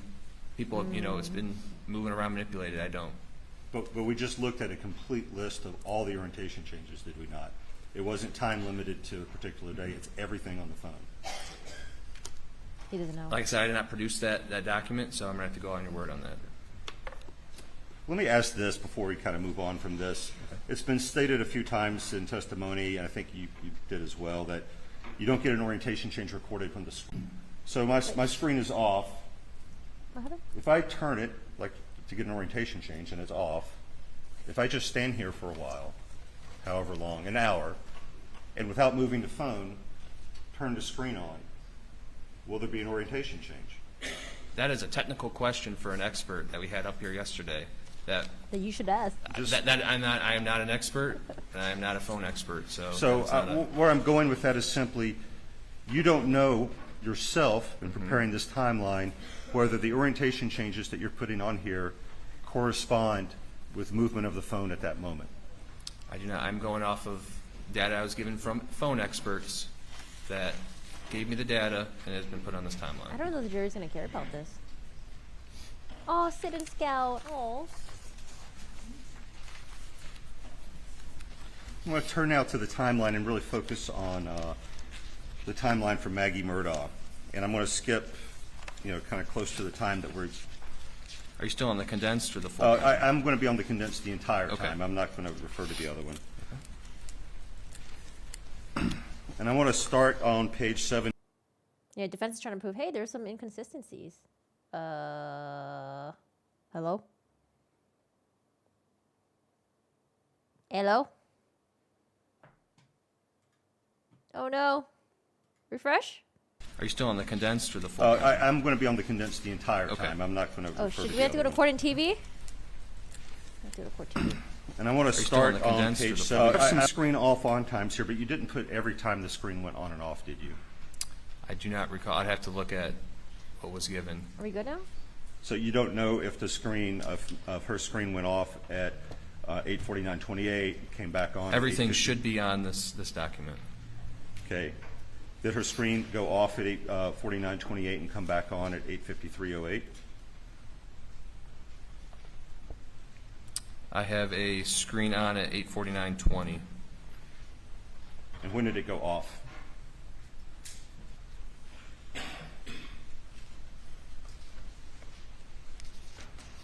I do not see it on here. Well, So let the me tri- ask it this way. Do you know that whether the screen went off at 8:49:28 and came back on at 8:53:08?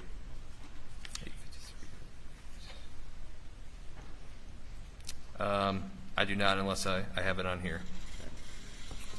And then she has steps that begin at 8:53:15. Is that correct? For this document, yes. When you were looking at the step data, did you look at the corresponding distance data that goes with the step data? I was just provided the timestamp and then the steps. Are you aware that the phone in the same database keeps distance data with the step data? I have been made aware of that. But you have not looked at any of that distance data. I was told that it's not accurate, it's not reliable, the distance, so I did not focus in on that. So, Well, he's not testifying as a phone expert. The defense, I think, what they're trying to do is they're just trying to show would that, like, you hey, think that it you might have is some inconsistent data possibly, here. well, And just as an maybe- investigator, on your spreadsheet, I won't bother to put it up, but you had a bunch of time periods where Alec had steps, different times. Do you Maybe trying think to there would obfuscate be a any little bit, too? relevance to whether the number of feet per step and all those different increments was extremely consistent? Is there any relevance to it? Would it maybe suggest the same person was walking? Objections overruled. I would have to, I didn't do the feet per step, so I'd have to see the data. I understand that, and the Yeah. question is, would there be any relevance to an investigation to seeing that the feet per step were extremely consistent for disparate time periods of the same phone? Like I said, this was just a tool that we used. It could be, it just was not explored. And if this time period, 8:53 with Maggie Murdaugh's steps to 8:55:32, if the distance covered in that time were short, meaning she was moving particularly slowly, could that have any relevance? It depends, but that distance is, we're told, is highly inaccurate, and everything is an estimate. So even the steps, that's we're told by the phone expert that's an estimate. That's not an exact number. The same, I would assume, for the distance.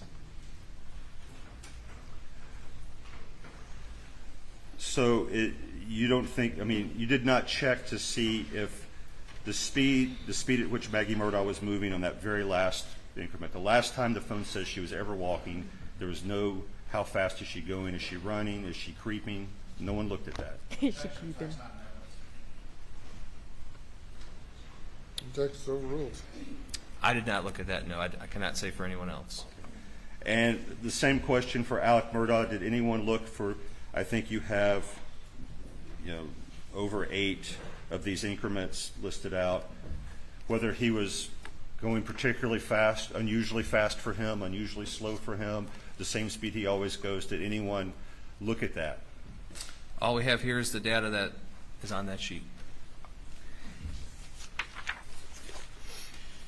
And you do have these steps per minute, but do you have any data suggesting that within, and I'll pick one just to make the question simpler, Alec Murdaugh's first, well, I'll pick an even easier one, entry number 30, Okay. which is when he's at Alameda and then part of when he's leaving Alameda, is that correct? That is correct, based by the time. Okay, And so it we're says moving on to 60 next topic. steps over almost, just a little short of 10 minutes. I believe so, yep. So, of course, it's slightly more than 6 steps per minute, which would be a step every 10 seconds. So this time period is not saying that he's going that many steps per minute, right? It's saying he walked and then he didn't walk and he walked. Is that fair? It's just giving us an analysis, a general overview of, our estimated steps that it gives us, and then estimated steps per minute. That's all it is. It's just a general. Well, I'll just ask open-ended. Why is this last column steps per minute here? Why are you presenting this? It's just another way to present the data.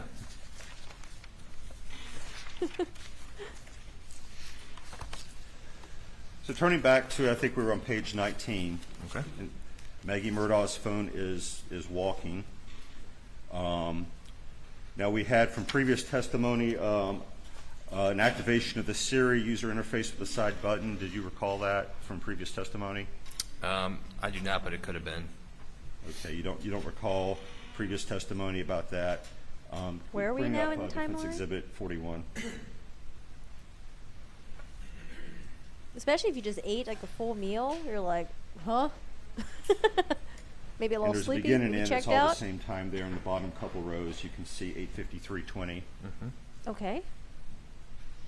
8:53:20. I don't know if this refreshes or if you recall, or if perhaps you know from from experience that the Siri interface can be activated by squeezing and holding the right button on the phone. Do you know that? I believe so if you have it, activated to do that. So the phone's walking, it's in somebody's hand. Now, this is something that's not in your timeline, but again was certainly discussed with Lieutenant Dove. 8:54:32, the screen comes on, and a couple seconds later, there's a camera access. Do you recall that? I do. Okay, and that's not on your timeline? But it doesn't It is mean the not. camera was accessed, though, right? I think I Now, remember we saying had, that. that came up in testimony with both experts, and I believe, do you recall Lieutenant Dove said he had not, that it was possible to find out what caused that, but he had not himself looked to see. That's correct. And I believe investigator Grubb said he did not know why. Is that correct? I believe so. But it's knowable, according to the previous testimony, That's correct. but no one's checked to see. To my knowledge, no.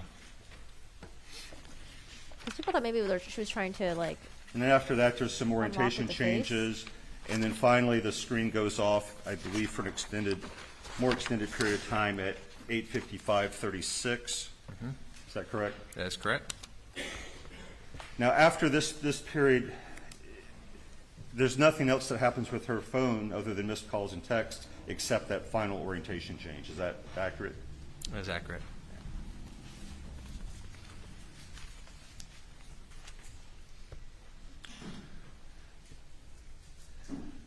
Now, does that fact that we aren't seeing anything after 8:55:36, does that mean that she was dead at 8:55:36? Like I said, this is just data that I plotted. So the answer is no? I don't It know does that not answer. mean that? I have to go by the data here, and there's no activity. Right. You can take that however you want, but there's no activity. I mean, is it fair, and this isn't trying to be tricky,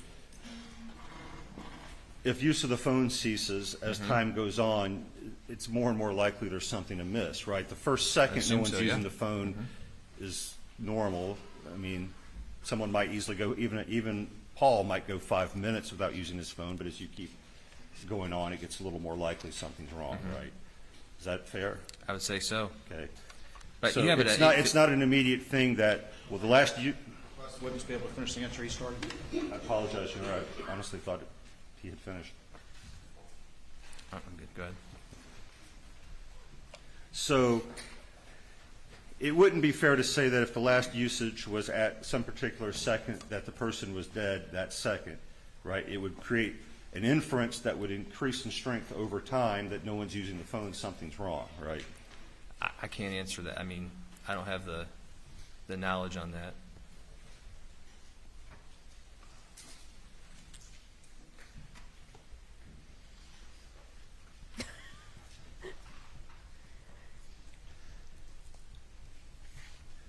Do you recall in previous testimony that Special Agent Owen said with regard to Almeida and I think a blue raincoat, that it would take, in his estimation, 5 to 10 minutes to dispose of evidence already wrapped up? From this, do you recall that? I do recall. Okay.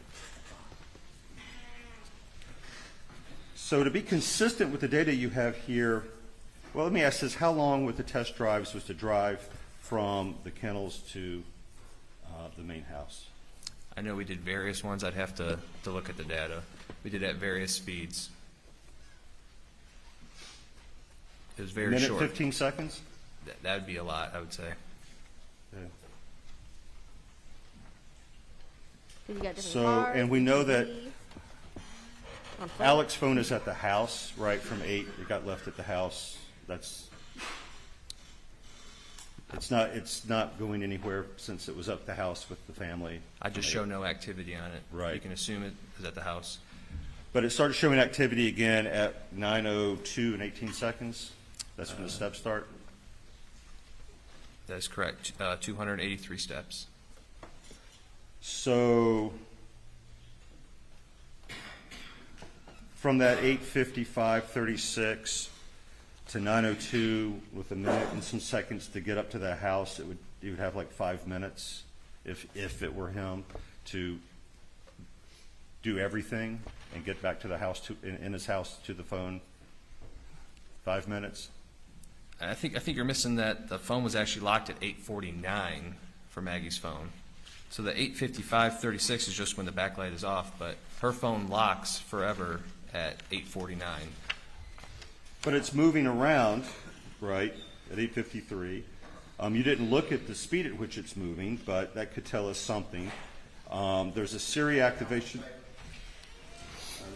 Just asking my question, Your Honor. What's the question? Her phone is moving around starting at 8:53, comma. There's a Siri activation near the start of that time, comma, and then there's a camera activation during this time, and some orientation changes, and then it goes off. Is that all correct? That's correct. We don't know if it's Alex or Maggie for that. And you don't know how fast the phone is moving during that period, but that is known, just no one has looked. Is that correct? So everything is estimation with the phone. It does not track your exact, speed or distance or steps. It's all estimated.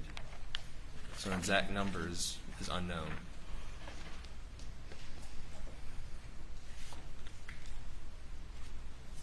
How long does it take to drive the ATV back and forth? And you have, I assume from your testimony, you don't know why someone would take Maggie's phone but not Paul's phone? Yeah, that's weird I would too. not know. I mean, I'm not there. I mean, I would not given know. your job as a sled agent, I mean, would the fact that the camera was, the phone was in someone's hand and it was attempted to take a picture, would that be an inference you could draw? As He to never why said that it phone was attempted to taken? take a picture, from what I heard, but you'd have to ask a technical expert on exactly what that camera function was for. Well, you see, the thing is that the technical experts, they're not going to say either, are they? It's some investigator is going to have to make some inferences from the data, and the question is it a fair inference that if the camera's in somebody's hand and they're trying to take a picture, that might be why the killers take that phone and not the phone that's in somebody's pocket? So the way I, Your Honor. What's the basis for the objection? Argumentative. The response to, by the defense, any response? Your Honor, I'm asking the investigator whether You're asking in response to the objection is argumentative. Your Honor, I do not believe it's argumentative. I'm asking if an inference would be fair. I overrule the objection. Your Honor. so the Straight inference to the I'm point. looking at it is that the camera was trying to identify a face to unlock, which it did not. So that is the inference that I would look at that instead of taking a photo from a layperson perspective. Right, except that's not an inference an investigator would make, correct? A technical expert would go and see what triggered the camera activation and tell that to an investigator, correct? I was not, but I am not the technical person. And I think we covered in some previous questioning that the testimony has been that that's knowable, but no one has checked.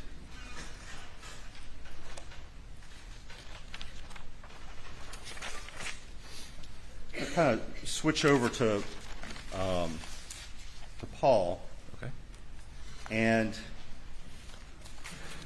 just to sort of summarize everything up, there doesn't seem to be any missed activity until the unread text message from Rogan at 8:49:35. Is that correct? That is correct. And is it correct that his screen does not ever come on again until after the 911 call? Is screen coming on? Yes, sir. I believe it dies shortly after at like 10:30, so I think 10:36. And I'm aware of the screen Okay. coming on after the 911 call, but I'm asking, did it come on at any time between this text from Rogan and those after 10 o'clock times? Let me just double check.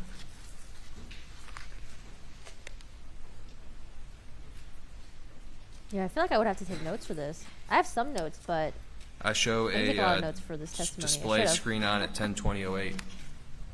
Okay, so the answer is no? It does turn on. That's what you asked, correct? Oh, I'm sorry. I was asking if it turns on before the 911 call. Before the 911 call. For the whole day? Well, it would be about an hour and An hour. 10 minutes, but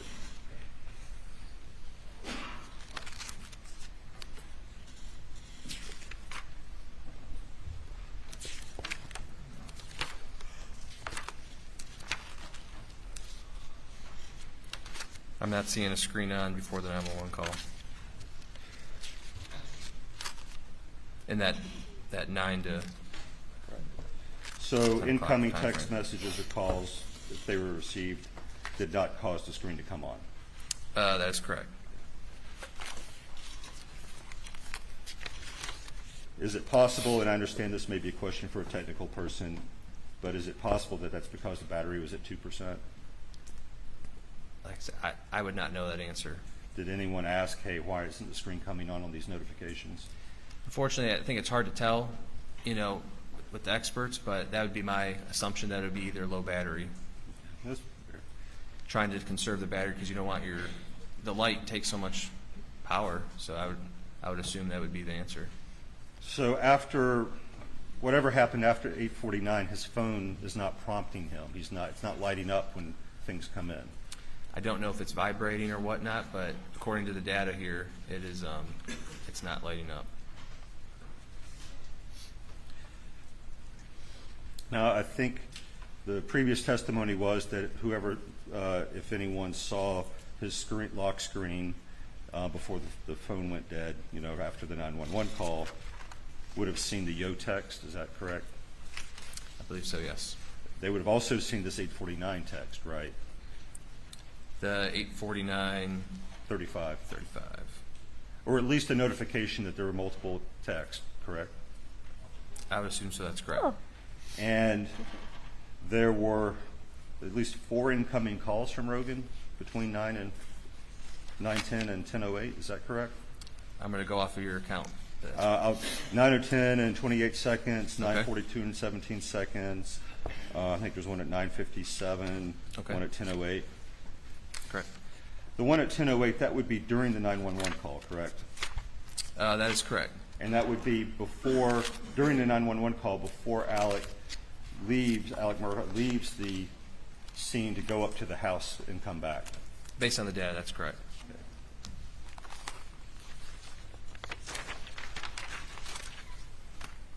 We don't actually know why the screen came on those 2 times, do we?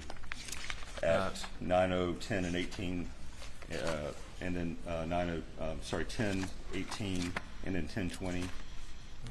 What's an IR camera?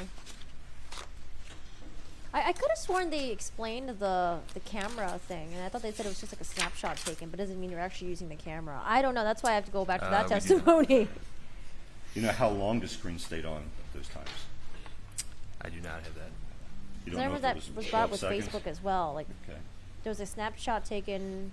Doesn't mean that they actually opened Facebook. Like, I don't know. At the second one of those, the 10:20:08 screen on, doesn't Alex Murdaugh's phone indicate he's walking at that time? So it, we have a start time and an end time. Doesn't mean he's walking during the whole time, but that is what the Was phone. this the that's start? what, I'm sorry. Let me just ask. Is this the start? Your Honor, it's just a clarification. Did you, as soon as the witness starts talking, then you start talking? Who's talking? Were you talking? Well, go ahead. so the phone parses the data. It gives you a start time and an end time. Doesn't mean they're walking during that whole time. It just takes a start time and end time and gives you that data. Sure. So to say that someone's walking during the whole time would be, unreasonable. After the 911 call, was Rogan the first person Alec Murdaugh called? After the 911 call, Yes, sir. calls at 10:06:14. That you said Alex called? Yes, the first person he called after hanging up with 911. Yeah, why would he call Was Rogan it Rogan? first? I have at 10:17:46. He calls Randy Murdaugh. Yeah, That's the his brother, correct. That is correct. Who was the second person he called? Other brother? Sister? He iMessages Randy and then calls Randy Murdaugh again, and then John Marvin.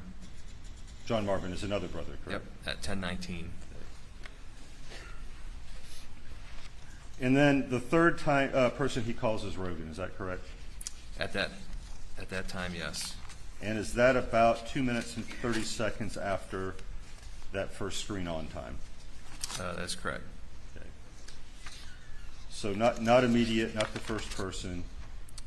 But why call Rogan though? Why not call Maggie's family? I think you're referring Maggie's to sister? I think you're referring to that question that was previously during the 911 call. This is all after the 911 call. Right. The question is, it's about 2.5 minutes after Paul's phone screen comes on that there's a call to Rogan, and it's the third person that Alec Murdaugh calls. Is that correct? That Oh, was hey, at Crystal. I have to go 9:08. back to that. Wasn't the screen on? Thank you. No, 10:18 and 53 seconds.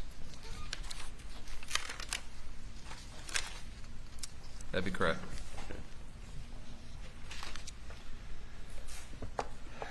So I think we went over that anyone who was looking at could see what was on Paul's screen, would see multiple missed messages, calls from Rogan right on the screen. I would assume. Even a call coming in during the 911 call. I would assume, but Okay.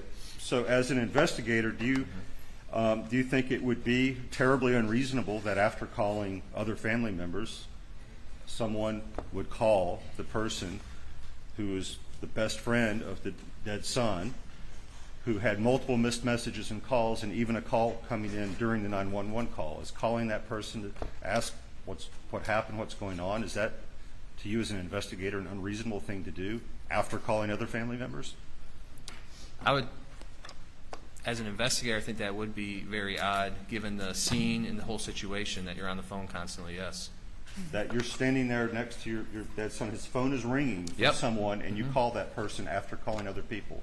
Yes, That would be because I unreasonable. am standing over my son and wife, and it's just witnessing that for the first time. I would think that would be, to have someone on their phone constantly like that, right after, given the scene and the situation, yes, as an investigator, I would think that is very, It wouldn't be someone trying to find out what happened. at that moment, that would be the last thing that would probably come through my mind as an investigator. But he looking at wasn't the trying to scene. find out what happened. He was calling like Just his trying to figure out what brothers, happened then the best minutes friend. after I discover it.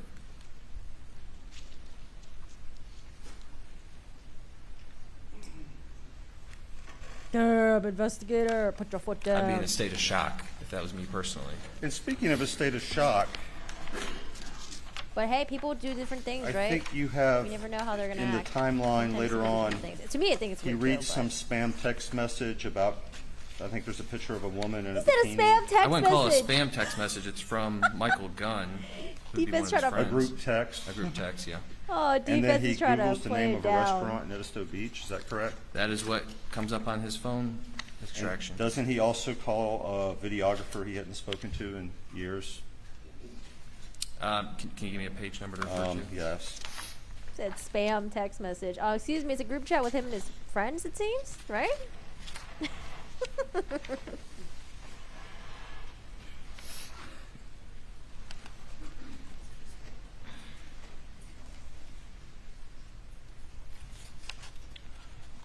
Page 42, Brian White, last entry. That's what the data shows. So he would seem to be in a state of shock. None of that makes any sense, does it? You're not going to Google the I'm name not. of a restaurant after you find your son murdered. I'm not Alex Murdaugh. I don't know what he was thinking at that, What was he that Googling? moment. Probably wouldn't be on my phone. He Googled the restaurant where Really, they you were at wouldn't or be something? calling family? I might be calling family, but I wouldn't be The Googling testimony and was doing that stuff. Rogan was family. If you ask a question, if you want him to answer, you have to give him an opportunity to answer. Proceed. I would not be Googling and doing other things with my phone, no. Wait, he Googled the restaurant that they were at You where the don't- hot girl you think was? Do you believe he was Googling a restaurant, or do you think he was fat-fingering the phone because he was in shock? I have to go off of the data, and that's what the data shows. And you believe that calling family and calling someone that the prior testimony was like another son is unreasonable in the circumstances? I would say so, yes. Given the fact that you just arrived to the scene, yes. I don't think it's weird to call a relative. Like, I could see calling a relative and staying on the phone with them. But, like, calling a bunch of different people, And it's as if he was trying to do damage control, in my opinion. But But actually been there at that point 15, 20, 25 minutes, correct? That's correct. I'd be doing anything I could to help my loved ones. Yeah, it's like you call your brother, sister, maybe you do a group call, stay on the phone with them, crying hysterically. I don't know. It's tough. I do want to mention though that like there was a police officer who said that like This- Alec now, Murdaugh wasn't kinda crying, turning but he has no back problem with to- that because to some people just Maggie's don't cry. phone. So Her screen was on at 9:06 and 12 seconds, right? That last orientation change. Let me flip back to it. we're going back to Maggie's phone again, I think, right? You said her screen was on? Is Yes. that what you said? Yeah, her phone was locked, but her screen, yeah, for the orientation from previous testimony, the screen had to be on for it to log the orientation changes. So there was some movement of the phone between 9:06 and 12 seconds and 9:06 and 20 seconds. That'd be my understanding given previous testimony, correct? And in this period, 9:02 to 9:06 and 47 seconds, Alec Murdaugh is walking, I think, 283 steps in that time period. In that timestamp period, correct? Oh, we're gonna address this. Okay, what's he gonna say? But her phone is not. No one's walking with her phone, correct? The phone is not logging any kind of steps. I don't know if someone's walking with it, but it's not logging steps at that time. But at that time, Alec Murdaugh's phone is logging steps. His phone's logging from 9:02:18 to 9:06:47. I believe her last log was in the 8 o'clock, the 8:53 to 8:55. And at 9:06 and 14 or 15 seconds, Alec Murdaugh calls her phone, correct? That's correct. So he calls her phone while walking. Or in a period in which his steps are being recorded by the phone, to be specific. There's a begin time and an end time. He could have stopped walking a couple seconds, couple minutes into it. It doesn't give us that precise data from these phone distractions. And that time period that he stops walking is 9:06 and 47 seconds, correct? And the car, the Chevy Suburban, starts a second later after that, right? From the data, correct. So it's a fair inference that he ends that by walking to the car, getting in and turning it on. I'm not sure when exactly he got in the car or how long he was sitting in the car before, but this is what the timestamps show, and this is what the vehicle start time shows, and the end time for the steps. So his phone is stepping, walking, while he calls Maggie's phone, Okay. which is moving, but not stepping with him. I think he's onto something. Is that what the data shows? That's your inference on the data, but Well, I mean, breaking it down, his phone is in a period of steps, correct? unknown when there is steps Just during that his period. phone is in this time period of steps, correct? Correct. Her phone is not in any period of steps, correct? Correct. Her phone in this time period where the phone call's coming in, 9:06, 12 seconds, 20 seconds, there's some motion because there's an orientation change, correct? That's correct. And he's calling the phone during this period that his phone's in steps, right, at that moment, right? I cannot say that he's actually in steps at 9:06:12. Yes, and you said it, but his phone says there's this period that he's walking, and in that period, between the start and end times, he's calling her phone. That is correct, but you can see during the 911 call too that there's times where someone could be stopped, someone could be walking, so we don't know if he stopped at 9:05:15 and did the orientation changes and he's right at the car. I don't know that. Do we know, we'll put this, do we have any evidence that her phone and his phone ever moved together? Not speculation, but evidence showing that they're moving together. Same person moving at the same time with both phones. Moving together, like physically moving, or functioning in like, Yes, that they're both moving, the same person is carrying both phones, they're moving at the same time. I would argue that between 9:06:12 and 9:20 that the same person has both phones. Because there's an orientation change and no steps on this phone, You have an Steps on this phone? you have an orientation change starting while someone's calling, Okay. looking at the phone during that time period. And would it perhaps be reasonable that someone has that phone and an incoming call comes in, his screen says Alec Murdaugh, and it gets tossed out a window? Is that another fair, possible explanation? That could be your explanation. Why would that explanation be less fair than what you just said, based on the data? So how you interpret the data.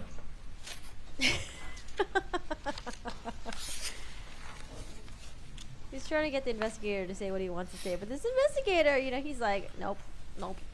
On the drive to Alameda and back, did Alec take any detours? I think that's a from good point that expected the route? defense Not brings that I up, could though. see. The route matched up with his interviews. And in your timeline, we occasionally see these, I guess, infotainment systems coming on, but nothing else happening. The prior testimony was that even the FBI engineer doesn't know why that is. Is that accurate? That's accurate. He said it could be, you get close to the vehicle. Sometimes when I don't know if you newer GM vehicles, you get close to it and you can kind of hear a little buzzing noise. It's almost like the system's booting up. That's how he described it to me. It could be the key fob being close. It could be the car unlocking, locking, door opening. Just they don't know what actually caused it, but it's just booting up and running in the background. When you were looking at the sort of going in and out of park data, did you look at the data for other days than June 7th? I did not. So you wouldn't know whether on other days there are periods in which it seems to go in and out of park repeatedly in a short period of time? I would not. You wouldn't know if that happened on 6/4 or 6/5 or I don't know if also GM even 6/6. gave him that data. I would not, no. I was focusing on June 7th, 2021. Would looking at those other days and seeing the same thing happen inform your interpretation of seeing it going in and out of park on 6/7? I was just looking on the day of the murders. I mean, if it did that every single day, would it seem unusual to also do it on 6/7? That'd be a question for Mr. Fakowski, who actually looks at that data as a Would it? profession. It would. He's going to make inferences about behavior based on the data, or is he just going to say what the data is? He could say what the data is, but I wouldn't know an inference. I don't know someone's driving pattern and how they shift, and how would I know that? And he would? But how would I know that? It's like, I'm just a Well, the presenter. question really is, if it happens every day, is there anything unusual about it happening on 6/7? A period of days is not every day. You'd have to look at I would assume, a wide range of days to get, How many? I don't know.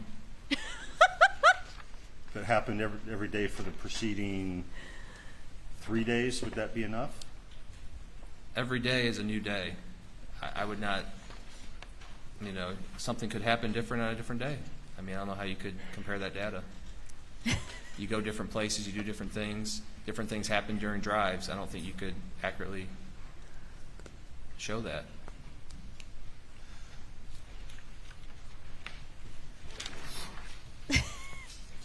This guy's really good at pushing back.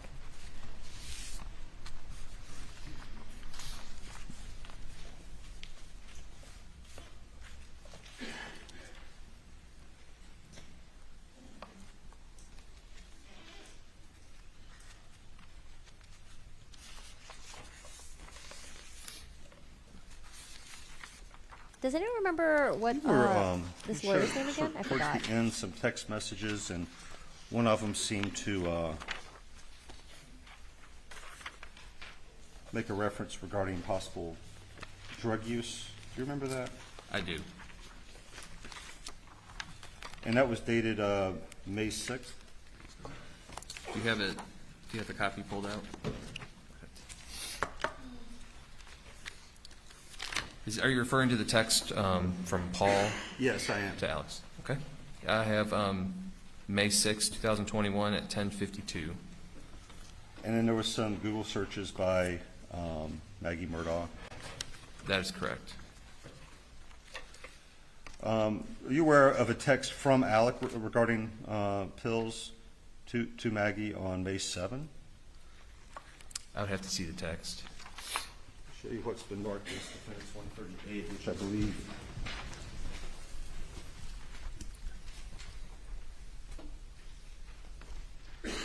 Yep. I am very sorry that I do this all to you. I love you. Yep.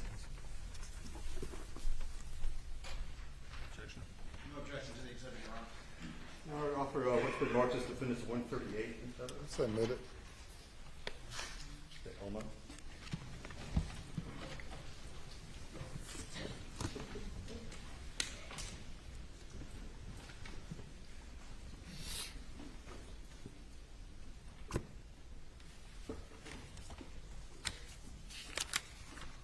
I think the reason why the witness is staying strong because once he like semi-acquiesces to something, they're gonna latch onto it and they're gonna try to So like this was Mr. expand it Murdaugh's even more. response to to misuse being it. confronted about the pills that you. I think he has experience on trials. That's why I think he's being a little previously bit read. stubborn. I would say. I can only assume this is from Alex to Maggie. The text message I read was from Paul to Alex. But I get what you mean, Joe. I get So you. his family was aware of his drug issues, correct? I mean, from the texts. I would assume from the text. And he was aware that they were aware, correct? Correct. And they appear to be loving and supporting. Well, this is Alex to Maggie. If you read other text messages, she never responds to this that day, Ooh, from what I saw. ignored. So I Left don't on know, red. unless you have what she sent back, or if you can't ask them. I don't know if they were loving and supporting of it. This is from Alex to Maggie. Yeah, I'm sure we'll have an opportunity to see further text messages. Oh, okay.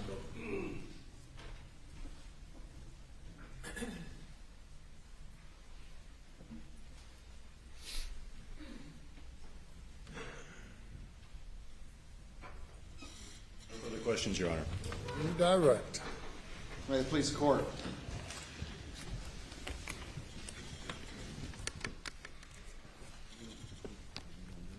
I was guilty. Yeah, because when Dr. Reamer, the pathologist, when she was like hounded over and over, at some point she was like, "Well, a reasonable person could, I guess, could interpret the data different than me." And the lawyer was like, "Oh, see, I told you. So you might not be right 100% of the time, right?" And she's like, "I mean, there's someone interpreting a different way, and there's a truth or something like that."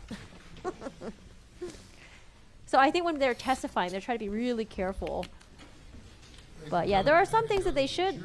Short break. There are some things that the witness should acquiesce on because it becomes too unreasonable. Then the jury's gonna be like, okay, now you're just too BS. You're too biased, right? But I don't know. I think it's just tactic. Are we taking a break? Is it the 5-minute break? All right, guys, get up, stretch. We will go back to this one right here. I mean, I think we're caught up though, but let's just see. Again, Pretty sure we're caught 8:44 up. PM. This is his talk about 27. direct What's the time testimony. period there? Time period can be 9:02 to 9:06. How many steps? 283 steps, 70.75 steps per minute estimated. He was a busy guy right then, wasn't It appears.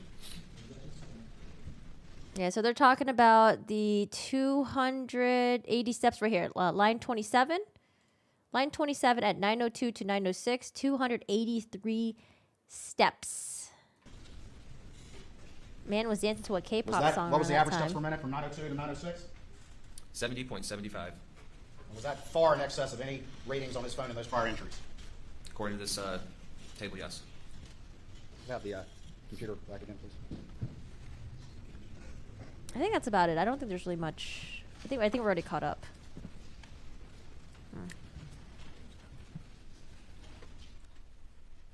Yeah, it's funny how the defense didn't really address like how Alex took a lot of steps from 902 to 906. I don't think they really did. They just acknowledged she took steps, but they didn't really bring up any reason why that would be.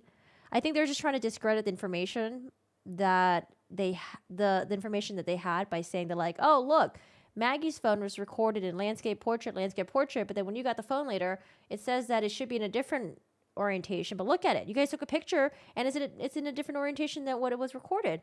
So maybe your information is wrong, right? So I think that's what they're going for. And then I think he did bring up a good point where he said, isn't it weird that Maggie's phone didn't log the steps while Alex Murdaugh's phone logged all these steps, but you guys think that the two phones were traveling together. How come those steps weren't logged? But I don't know if that really is a huge deal, though, because if someone were to take off the phone from Maggie's body and then took it, drove it to a car, and then chucked the window out, there would still be steps logged from when it left Maggie's body and was in possession of the murderer. But that part wasn't logged either. So I know sometimes technology gets a little bit wonky where, you know, you expect it to work the way it should work, but sometimes it doesn't log everything, or maybe something happens. So I don't know. I don't know if that was like a strong enough point for the defense. Like, it was a good thing that they brought it up, but Maggie's phone still traveled at some point from her body to the side of the road. But yeah.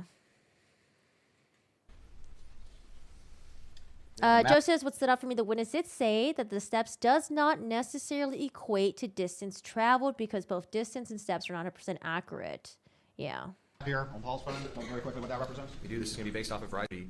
I think we're caught up. I don't think we have anything That's from the FBI else. telemetry data, just showing a system startup, the telemetry system. On which It's gonna vehicle? be, Alex Murdaugh's 2021 Suburban.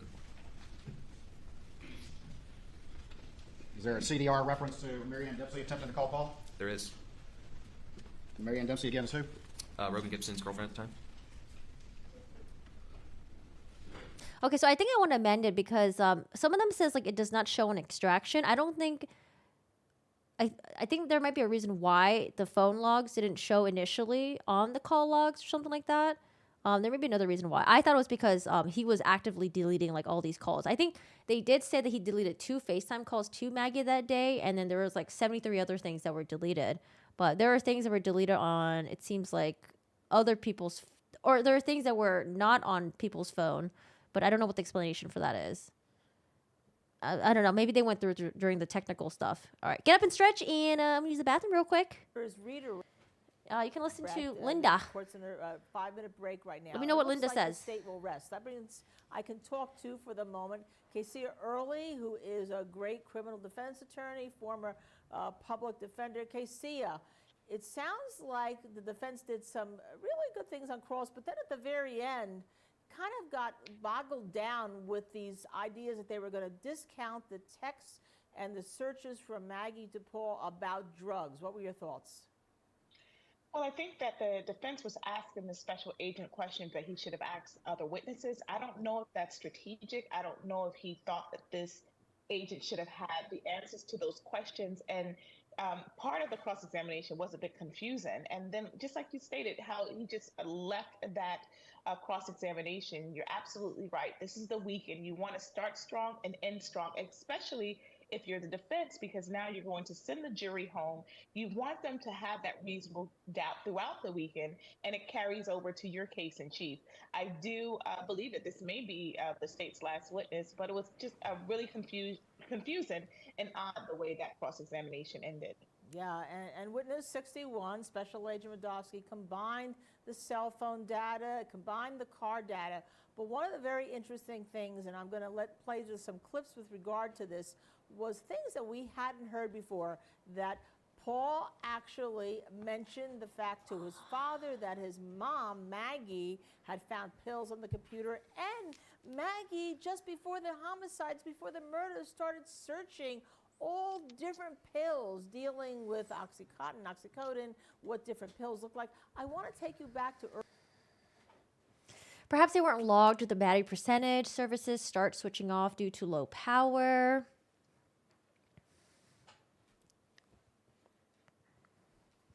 Also, the thing is, I don't know if I can get this from interpreting the data that they had, but I want to know how long does it take for an adult to walk from the house to the kennels, and then how long would it take to take an ATV from the house to the kennels? Because how would this happen? Okay, so let's say Paul, Alex were at home, they were doing stuff around the property. Maggie comes home at, was it 8:17 p.m., right? Maggie comes home at 8:17, quickly eats dinner, but by 8:40, so 23 minutes later, they were already at the kennels. So within that, let's say 23-minute time frame, Maggie gets home, quickly eats dinner, they all take an ATV out to the kennels. Paul records that Snapchat at 8:40 with Alex and Maggie's voice in the background and the doggo. Murders happen after 8:49. And then from 8:49 to 9:06 is when Alex would have, let's say, cleaned up, washed up, changed clothes or something. Like, I don't know. Like, that to me, that is a pretty tight timeline. But I do want to know how long it would take to get to and from the kennels. And then what, Alex takes the ATV or whatever back to the house, or runs back to the house, or, yeah, I don't know. I mean, it seems like it's possible, because if Maggie got home at 8:17, ate dinner, because her stomach contents matches what Paul had, she must ate dinner really quickly, and they all must have went to the kennels pretty quickly. They entertain that, the two killers theory.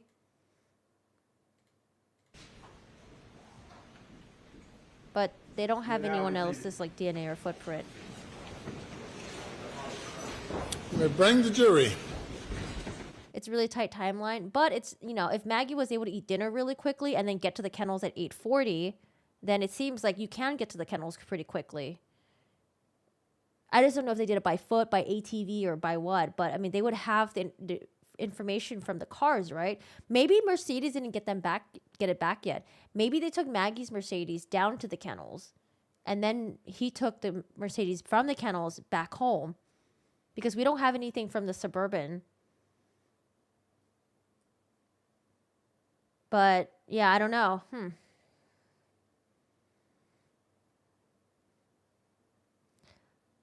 Well, here's the thing though. If there was another suspect that had shitty alibi, maybe had motive, then the defense would be entertaining it all day, every day. So like I said, we got to wait until the defense goes.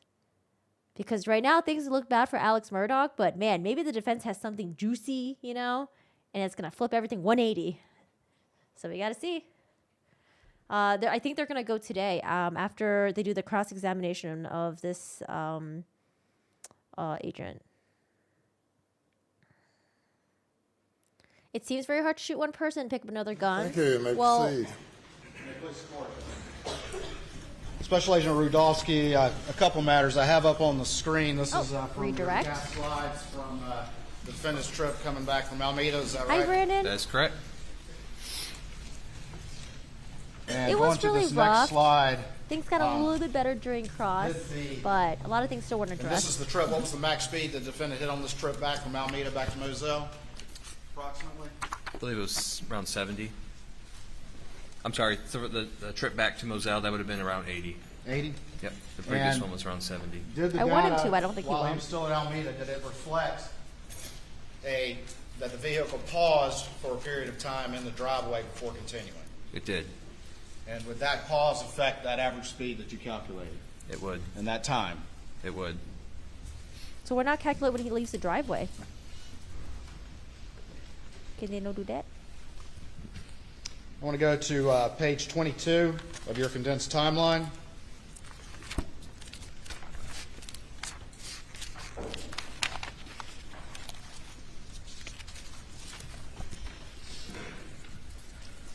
Okay.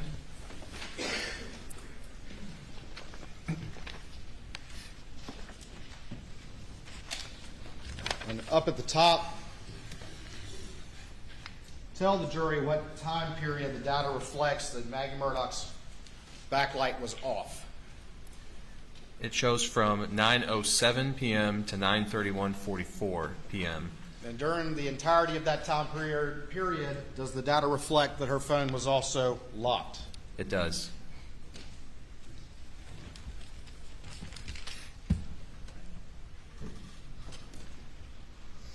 You could turn to page 18. Whenever I hear someone like turn to page 18 or go to page whatever, I always Page think it's 19, Snape's my apologies. voice. Okay. I'm thinking like the first From movie or 8:53 something. to 8:55, Fucking Snape. what does the data reflect? Any steps logged on Maggie's phone? The data reflects Maggie Murdaugh's iPhone shows 59 steps logged. Can the data tell who was holding that phone during that time period? It does not, no. If you could turn to page 39, please.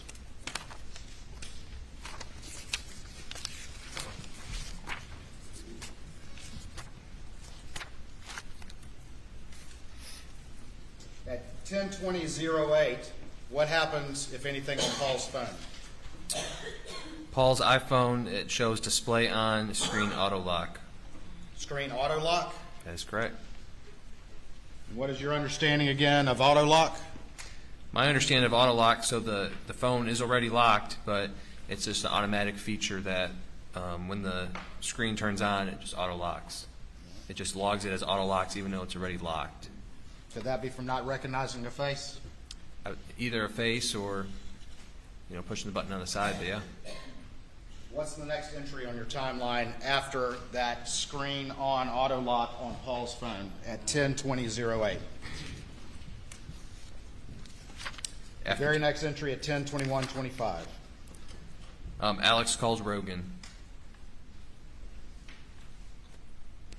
So at 10:20:08, we have that screen on, an auto lock, and at 10:21:25, Alex calls Rogan Gibson.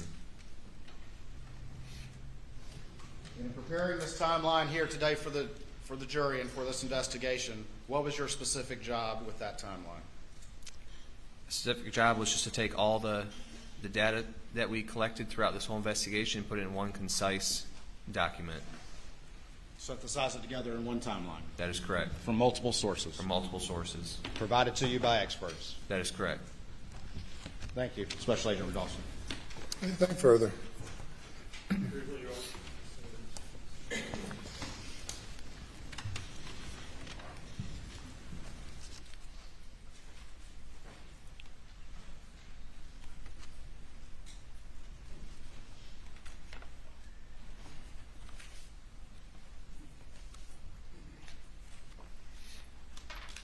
I think there was some a question was asked about peak speeds to and from Moselle.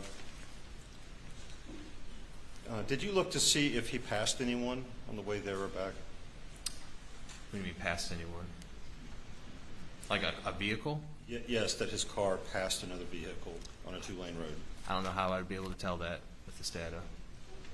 So you don't know if a very fast peak speed was simply gunning it to pass another car? I do not. But at that late night hour, I would think that'd be, with the area, not a lot of people out. What are they going with That's this? just total speculation. You don't know if there's another car out Just there or like not. yours is total speculation that you pass someone. You don't That'd be know. correct. Yep, I do not know. You don't know if there are any other Spicy. cars out there to pass. You don't know if he was passing another car. You just don't know, do you? I do not, just like with your first question. And you also don't know why Paul's phone, the screen came on those two times at 10:18 and 10:20, do you? I do not physically know. That second time that the phone came on was at that moment, Alec was actually on the phone with John Marvin, correct? At what time? The second time that the phone came on, 10:20, and I believe it was 8 seconds. So at 10:28 seconds, that's when we have the display on, and at 10:21:25, Alex calls Rogan And Gibson. at 10, when the display comes on, at that very second, Alec Murdaugh was on the phone, his phone, with John Marvin, correct? If you do the math, I believe so, correct. And this was also during a period in which, according to his phone, he's walking around, though again, we don't know if he was walking that exact second. But it's during a period of steps, It's during a correct? period, correct. Walking around on the phone with John Marvin. Yeah, that's what happens. If you're No further spicy to the questions. witness, Step sometimes down. you get to bully the witness around, right? But sometimes the witness will remember that you're spicy to them, and they'll be spicy to you back later on. I could kick you in the butt. From the state. Your Honor, as discussed, we request a very brief recess for housekeeping matters. Okay.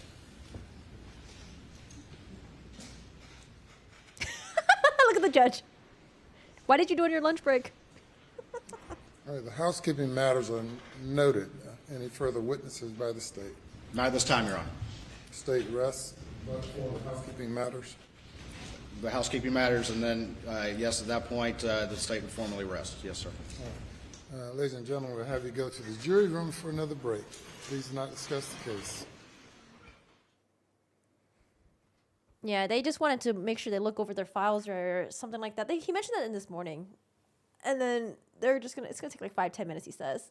Ooh. Just want to make sure everything is good. Gucci. And that's about it. Oh, okay. Give me 1 second. And all right, that's a state. Day 18. I wonder how many days the. I wonder how many days the defense will take. What type of housekeeping matters do you have? I just wanted to do, as my practice, is just one final exhibit check, make sure that there was nothing missed. It will just take a moment, Your Honor.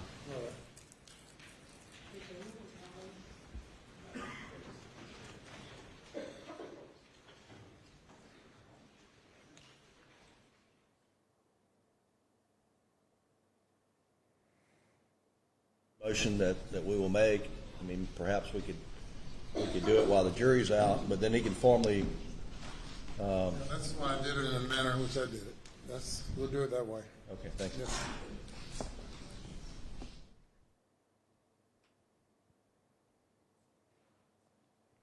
You bet the DUI guy that was making faces, who was there in the room today. Yeah, someone in my chat mentioned that earlier. Did he tweet over lunch break or whatever? Does anyone have a link to his Twitter? If you do, can you link it for me? I'm trying to find something on my phone right now. What day is today? February 15. To pass another car on the roadway or not, giving up the fact that maybe Alec Murdaugh was going 80 miles an hour. And the agent answered, well, that's speculation. I can't tell you that.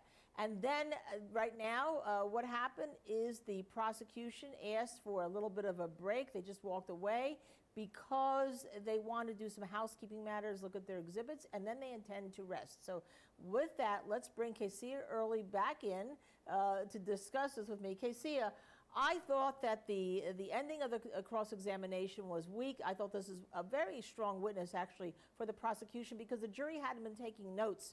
And to finally wrap it all up in one package, to me, was excellent. For the first time, I felt like I had some direction from this ship.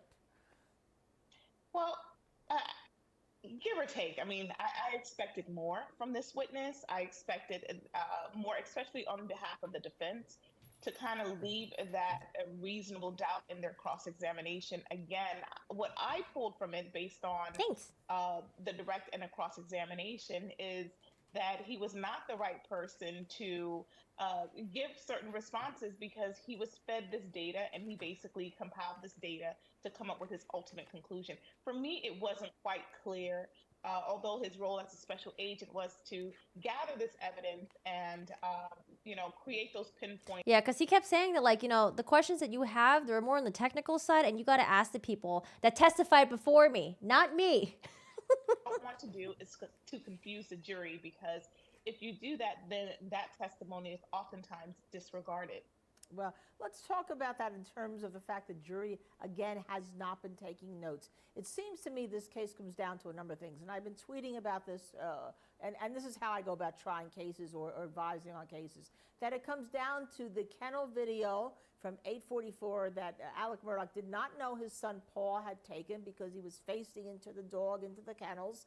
It comes down to that missing blue shirt, which is called seafoam for some reason on the charts. It comes down to the missing shoes. It comes down to whether there's a motive, whether he had opportunity.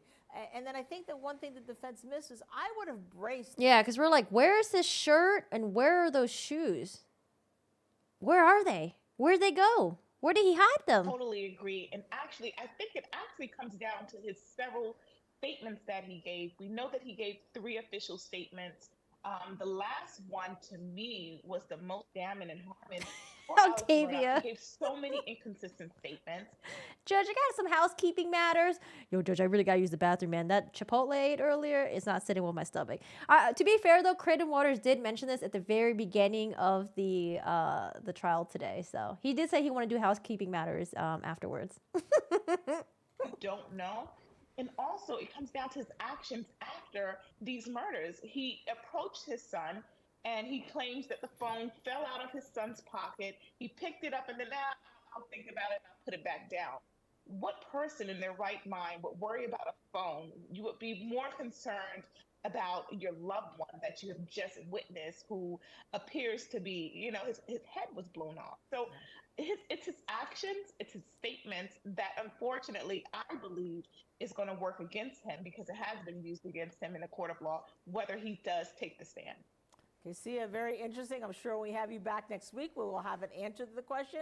I say no, but stranger things have happened. Anyhow, we're going to take a quick break here. When we come back, we expect the prosecutor to rest. Suspicion, and that they have concocted a cell phone timeline to come up with a time of death without any actual evidence of time of death. And there is no direct and frankly circumstantial evidence presented that the defendant shot and killed his wife Maggie or son Paul. As the evidence established, the murderer would have had blood and biological material on him or her. The murderer would have had blood on his or her clothing. The murderer would have murder weapons. The murderer or murderers would have evidence of disposing of murder weapons on property or vehicle. And there's no evidence that Alec Murdaugh had any of this. He had no blood from the brutal murder of his son Paul. He had no DNA from Paul on his clothing in an area where you would expect to find it if he had shot his son, which he did not. There's no GSR on his clothing or clothes that is inconsistent with Alec holding a shotgun for protection. The state has proven at most that he was at the kennels at 8:44 p.m. The state does not have proof of time of death. The state does only have proof of when the last time Paul and Maggie used their phones. Most importantly, and as I mentioned earlier, the law is clear, mere presence at the scene of a crime is insufficient to establish guilt. Although, to be equally clear, Alec Murdaugh was not at the scene of the crime at the time his wife and son were murdered, and there's no evidence that he was. And for that reason, we move for a directed verdict. Yes, sir. By the state. Your Honor, looking at the evidence that's been presented by the state, first of all, without detailing every bit of evidence, there's been ample evidence of motive evidence presented in this particular case. The years of embezzlement and theft and the exposure, very significant exposure that the defendant was facing as June the 7th approached would include the loss of a job, the loss of a career, the loss of his bar license, the loss of years of wealth, the potential to lose everything, in his own words. You've heard evidence about a confrontation June 7th on those matters that very day, as well as the boat hearing that was upcoming. And the effects that would have. Also heard extensive evidence of the defendant's financial condition on that day as it moved forward. Also evidence, Your Honor, of his ongoing narcotics addiction and how those particular things were relevant to what was going on as it related to the victims. There's been evidence, and again, as Your Honor is aware, the evidence must be taken in the light most favorable to the state, that family weapons were used to murder Maggie and Paul. You've heard evidence from the defendant's own mouth about a missing shotgun, and of course we have extensive evidence about the missing blackout, that being the replacement gun. Of course, you've heard evidence that the defendant claimed that was missing at Christmas time, but there was evidence from Will Loving that that gun was present and being used, including at the side of the house as late as turkey season, just a couple months prior to the murders. In March. And that from the firearms expert, that the cases found around Maggie's body were cycled through the same weapon. The murder weapon cycled the same cases as weather cases that were found at the side of the house, consistent with what Will Loving testified, as well as at the shooting range across the street. You've additionally heard that the same exact brand and weight of ammo that was used to kill Maggie was found throughout the property, as well as the same buckshot and birdshot ammo as well. There's been evidence presented by the state as to the defendant's trip to Alameda and his interaction with Shelley Smith after the murders, as well as the bringing the raincoat in. Additionally, that he left and moved his dad's truck in the four-wheeler, and that the raincoat contained high levels of GSR. There's been evidence presented in this particular case inconsistent with the defendant's statements to law enforcement, multiple changes of clothes that particular day, as well as evidence from Blanca that the clothes that he was wearing in the Snapchat video were never seen again, as well as the fact that the earlier clothes that he was wearing were not seen either. You have evidence that the defendant claimed that he was unaware that Maggie was coming to Moselle, or he did not ask for that, but you've heard evidence from multiple sources, including a text message that he specifically asked the victim to be present on that day. Your Honor, he was found in possession of a shotgun that cannot be excluded as a murder weapon that also had Maggie's blood on it. And then, of course, Your Honor, we have extensive phone and other digital evidence, and I don't need to reiterate the last witness, but that's been presented from multiple witnesses and multiple sources of a timeline. The defendant, of course, claimed that he was never at the scene, and the evidence shows, pursuant to the state's theory and reasonable inferences therefrom, that he was at the scene, contrary to what he told everyone who would listen. Just minutes, he's at the scene with the two victims, just minutes before, under the state's theory and a reasonable inference from the evidence, the victims were killed. Additionally, his conduct in the timeline after that, there's a number of reasonable inferences about that are consistent with the defendant's guilt. And to summarize a month's worth of evidence, that is the summary. I'm happy to address the timeline more, but I know that Your Honor just heard it in great detail. There's a motion for a directed verdict that's made at the end of the state's case. The court is concerned with whether there is any evidence, either direct or circumstantial, which reasonably tends to prove the guilt of the accused, or from which the guilt of the accused may be fairly and logically deduced. In this case, we have had, is it day 20 now? 18, but I guess 20. I guess 18 days of direct and circumstantial evidence. And the law makes no distinction between the weight or value to be given either direct evidence or circumstantial evidence. Nor is a greater degree of certainty required of circumstantial evidence than of direct evidence. Cases can be proven by direct evidence, circumstantial evidence, or a combination of the two. At this stage of the proceedings, there's evidence to support a guilty verdict if it is believed by the jury. I therefore deny the motion for a directed verdict. Deny. Ready to roll with the defense? Rock and roll, Your Honor. Rock and roll. All right, well, let's take a 30 All right, second stretch Harpootie wants to bring rock the and roll. jury Let's go, out. Harpootie. Press on. Let your hair out, swinging around. Can we imagine Harpoolian? And remember when Ben Chu was all dressed up to go to Johnny Depp's concert? He got like the leather jacket on and stuff like that, did his hair done and everything.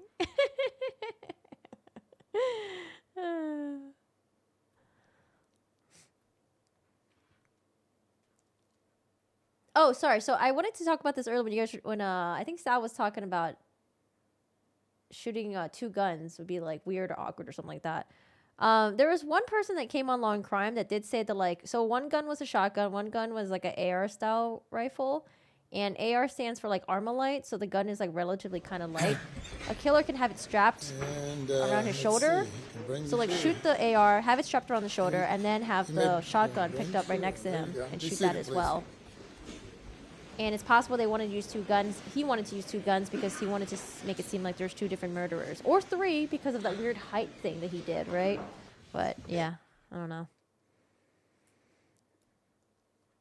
I don't know if I shot an AR before.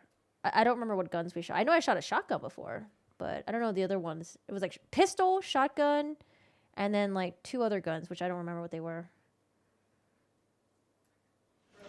Very good. Madam Forelady, how's the jury doing?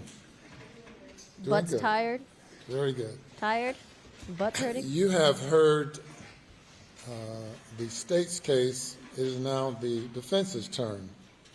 And you may call your first witness. Oh, man. All right, defense. Got to start strong. All right. Coroner Richard Harvey, please. Yeah. You wish you would. Okay, good.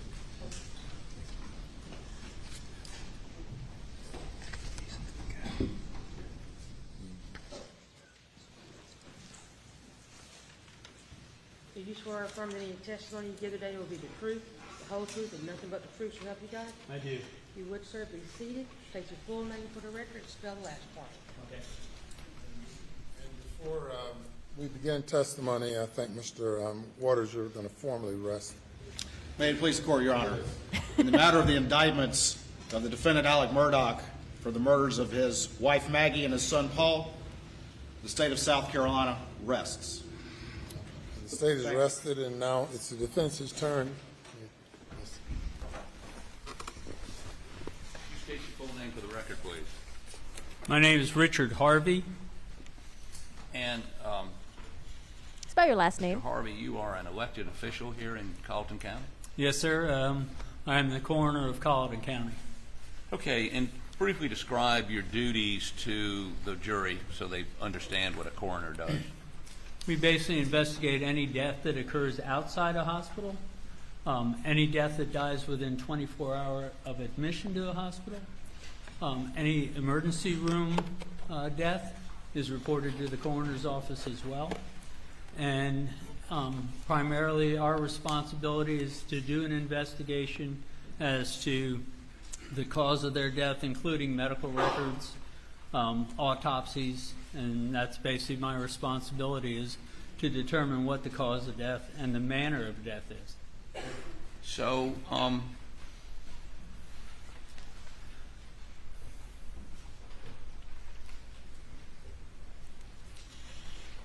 you don't have a medical degree, though? No, sir. Okay. But I was one of the first medically trained coroners in the state of South Carolina. Okay. And how long have you been coroner? This is my 30th year. 30th year. Happy 30. So let me talk a little bit about, in general, well, no, let me just go ahead and cut to the chase here. Yes, please. You have a file with you, and I believe it's a file concerning the deaths of Paul and Maggie Murdaugh. I do. And how did you get notified of their deaths? I was actually notified by one of my deputies who was on call that evening. And any time there's a homicide along that lines, in most cases, I attend those. And he was on call, and basically he told me he also has another job because he's only part-time. And he told me, he says, look, I can't stay. He says, I've got to work tomorrow morning. He says, I hate to dump this on you, but he says, but, this is going to be yours.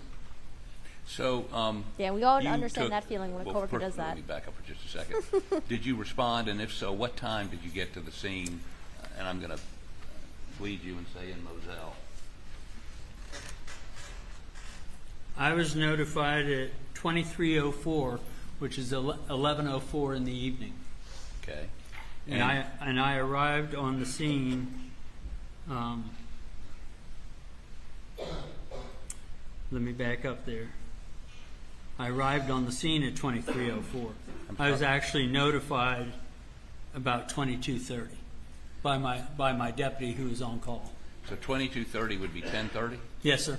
So you got notified at 10:30. You got on the scene at 11:04. And were you by yourself? Yes. Okay. And I'm going to jump ahead a little bit. Did you process this scene? Did you have somebody take? Did you take photographs or something? Yes, sir, I did. So the photographs in your file are your photographs. Yes, sir. And in taking those photographs, did you, for instance, go into the feed room and take some photographs? Yes, I did. Okay. And had that crime scene been processed by SLED at that point? No, sir. Okay. Did you do anything to, and I'll be frank with you, there's some footprints that have been identified as law enforcement or perhaps your folks that were in the feed room, perhaps in blood, before SLED had finished processing. Are those your folks or SLED or who, do you know? I'm unaware of those. Okay. So when you took those photographs, did you take precautions to, how do you not disturb evidence? We've always kind of followed a pattern that we follow the same path in and the same path out. Therefore, we don't cross over into any possible assailants. Okay. And again, you're preserving evidence. It's a homicide, so this is your Correct. case, right? And you do that pursuant to state law. Yes, sir. And we've received your photographs. Thank you for those. And I think you gave them to Sweat also, correct? Yes, sir. And so you perform a function also. I've looked at the death certificates of Paul and Maggie Murdaugh, and you have a time of death of 9 o'clock. Is that correct? Yes, sir. Okay, so let's go through when you begin to examine the body to determine the time of death. Tell me how you do that. Well, initially that evening, when I initially got there, I was told that SLED was coming, which I knew, depending on where SLED was coming from. It depends. It could be an hour. It could be 2 hours. It all depends on what part of the state and what group is actually coming to you. My initial processing was that I went and checked both bodies, and I simply put my hands in their armpits to determine how warm they are. This is one of the things we do sometimes to try and estimate a time of death. Is the body cold? Is the body warm? And one of the other things we check for is what they call rigor. And rigor is basically when a person dies. Oh, rigor? The body goes through this process, and as it goes through this process, your joints start to stiffen up. And when I initially got there, that was all I did initially because I knew SLED was coming. So is it rigor or rigor? I'm not sure how you pronounce it. I call it rigor. I call it rigor, but so if you'll allow me to say rigor. That's fine. I've never said rigor. Was there rigor or rigor? There was not. Okay, so these folks had been dead less than a couple hours? 1 to 3 hours typically is what they say that rigor should start developing. Oh, 1 to 3 hours. In Okay. terms of trying to estimate or get it a little bit closer than 1 to 3 hours, you took your hand. Show me what you did, and you did it both for Paul. Are they trying to say the murders happened more recent Yes. How about? than what SLED thought? Let me see how we get this. See it. Could you step down here, please? Sure. Unless Murdaugh was a drug dealer of some sort. And they were laying on the ground, both of them, right? Yes, sir. And did you move them? No. Okay, so They were covered with a sheet initially when I got there. right. So let's have you stand over Okay. here so the jury can see me. And you went up to Paul, and where did you put your hand? I have to think now which way Paul was laying. I'm not worried about Right. whether it was left Okay. or right. Basically, what I did is I lifted his arm up just a little bit here, and I stick my hand up into the armpit. And that's one of the central areas of your body. Without using the only other choice is a rectal thermometer. And in most cases, when you have that many people around, I'm not going to pull somebody's pants down to utilize the rectal thermometer. So I stick my hands in their armpit, and like I say, I can get an idea, how warm they are. Okay, and you did the same thing to Maggie. I did the same thing Go to ahead, Maggie. And you concluded on your death certificate 9 o'clock. It's strictly an estimation. That's a guess. It's a guess. Okay, could have been 8:30. Could have been 8:30. Could have been 10 o'clock. There were no witnesses there to tell me exactly what time this happened. Do you carry a rectal thermometer to do specific measurements? Well, usually what I'll do is I'll get it from fire rescue, the ambulance, Uh-huh. and I'll borrow theirs. And yes, I do rectal temps. But you didn't do it on that. But we didn't do it that night, no. And that's the reason the death certificate says 9 o'clock. Right. That was an estimation from what I found as far as the warmth of the body. Okay. Beg the court's indulgence.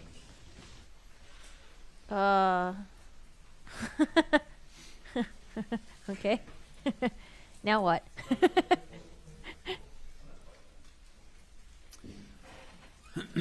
I thought he was going to testify and say, oh, it seems like the body was a lot warmer, so I think they died after 9, or like died more recently at like 9:45. But no, he said 1 to 3 hours. I just want to make sure that we understand each each other. Your statement of 9 o'clock, it could have been 8 o'clock. It could have been 8 o'clock. Their death could have been the result of being shot at 8 o'clock. I basically looked at 2.5 hours from the time that the call came in to the time I actually got there. So they could have been shot at 10 o'clock. Could have been. Or any time in between. Yes, sir. Yeah, that's a timeline that Please answer any questions. that they built. Killed them, went to mom's house, came back, Mistake. called 911. All right, so that's like, that's not really much, but okay. Mr. Harvey, you did not use rectal or any sort of thermometer on that night? No, sir. And isn't it true that the best way to determine the actual time of death, particularly in a violent homicide, is to take the temperature? Yes, sir. Correct? Yes, sir. And the temperature decreases roughly at a rate of 1.5 degrees every hour. Right. Correct? Correct. And it's also affected by the ambient temperature in the Correct. area. Yes, sir. Yet, as I understand your testimony, correct me if I'm wrong, you really do not have a general idea as to when that incident actually occurred. That's right. Yes, sir. That's true. Because you didn't take the temperature, correct? Right.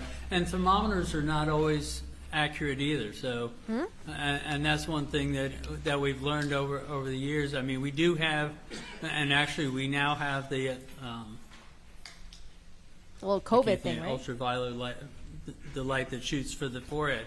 But what I've determined with that is that it's not necessarily accurate. Is that I may shoot it at the forehead and it'll say 99 degrees, but if I shoot it in your ear, it might say 103. That's right. So, I mean, they're not necessarily accurate either. That's correct. And it's also Okay, impacted good to by know. body weight, correct? Absolutely. Absolutely. Age, elderly Yes, sir. versus youth, Yes, correct? sir. And the weather, Yes, sir. correct? Yes, sir. If He's they got were experience, covered, though. I'll give it to him for Yes, that. sir. that Which they would- were 30 at years. that time when I initially got that could maintain something? Yes, sir. If they got wet through rain, that could affect it? that could, yeah, that could And definitely. you had drop. rain at that time, didn't you? It had not rained hard at that point. Both Not of their hard. both of their hairs were heads of hair were dry. Okay.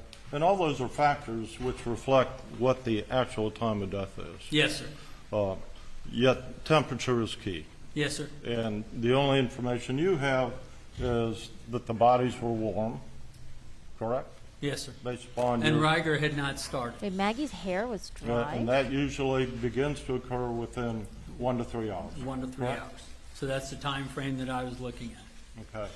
And you walked around the area, got close to them at that particular time. Yes, Is sir. that correct? And you were walking in the scene, correct? Yes, sir. No further questions. Okay, I just compared him to Dr. Reamer because I wasn't Sir. sure if he was here to dispute Dr. Reamer's findings. Two questions. But it was just a coroner dude that just showed up at the scene. You Okay. remember when Sled showed up? I do. I do have probably the times. He's like, hey, you know, my coworker was like, dumped all this work on me, and I just was like, okay, fine, I'll go in there. But it's funny how Harpootlian tried to throw in like, oh, so when you went to the crime scene, did you notice that law enforcement had like blood? You know, they stepped all over the crime scene. There's blood everywhere, their footprints, and he's like, no, I don't know anything about that. Harpootlian's like, damn. But he was trying to throw that in to remind the jury. Harpootlian, you're a tricky man.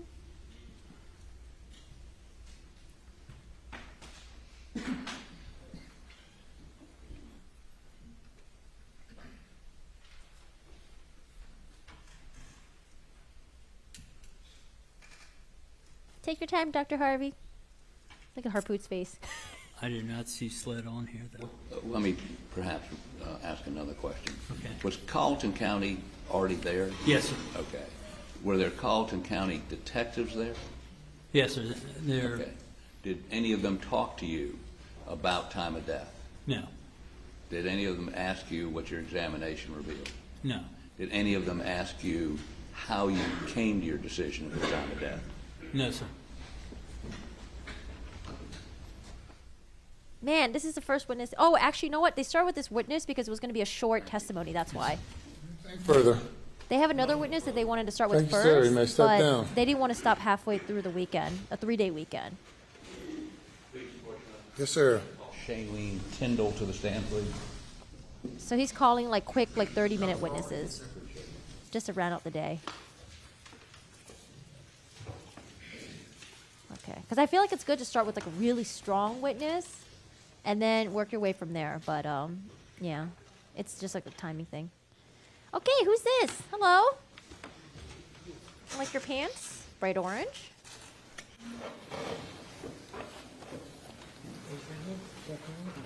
Do you swear or affirm that any testimony you give today will be the truth, the whole truth, and nothing but the truth so help you God? After you would, please be seated. State your full name for the record. Spell your last name. Try to speak in that mic so they can hear you. Yes, ma'am.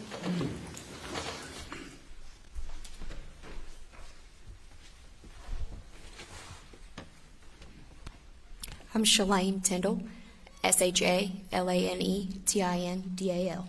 Shalane Tyndall. These are some very interesting names. Talked on the phone a couple times? Yes, sir. But we've never met, have we? No, sir. Okay. What? I Harpoon? You appreciate never met her being before? willing to come here on such short notice today. I know you've got other things to do. So, where do you work? I work for the Colleton Sheriff's Office as public information part-time, and then for my full-time position, I work for the nonprofit blood organization, the Blood Connection, as the divisional logistics coordinator and calendar specialist. Okay. Huh? Oh, my glasses, I'm sorry. Okay. So, back on June 7th and 8th of 2021, what was your job? What was your job back then? Okay. I was solely the public information officer at the Sheriff's Office at that time. Colleton County Sheriff's Office. Yes, sir. Okay, I want to show you a document and see if you can identify this. I think the easiest way to do that is, hold on one second, I'm sorry. Apologize, Your Honor, I've just gotten my two documents. Okay, because she said she worked at the blood center or something. I was like, wait, is she gonna, like, what does this have to do with? But okay, all right. Public info officer at Sheriff's Office. Let's see. No, I don't get that feeling, Sal. I don't think so. I'm aware of the Post and Courier publishing things of this nature, yes, but not strictly this document in question. Okay, go to the second page.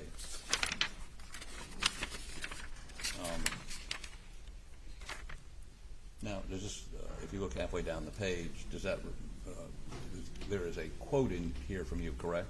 Yes, sir. Is it accurate? This quote was actually coordinated between SLED and us at the time.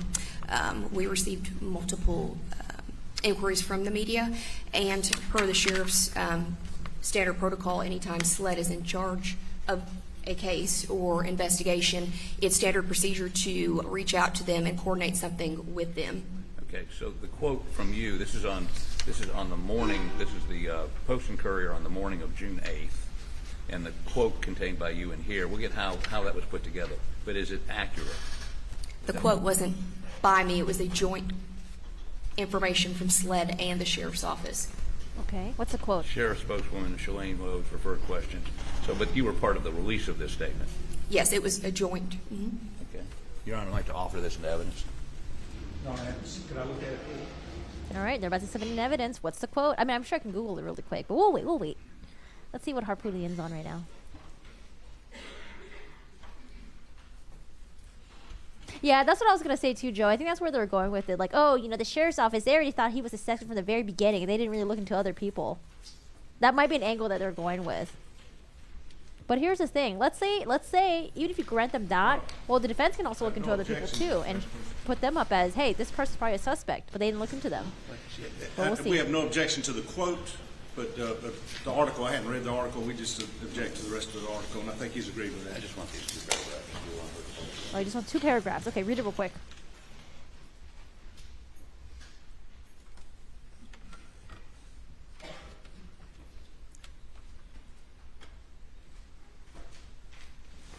No objection. Huh?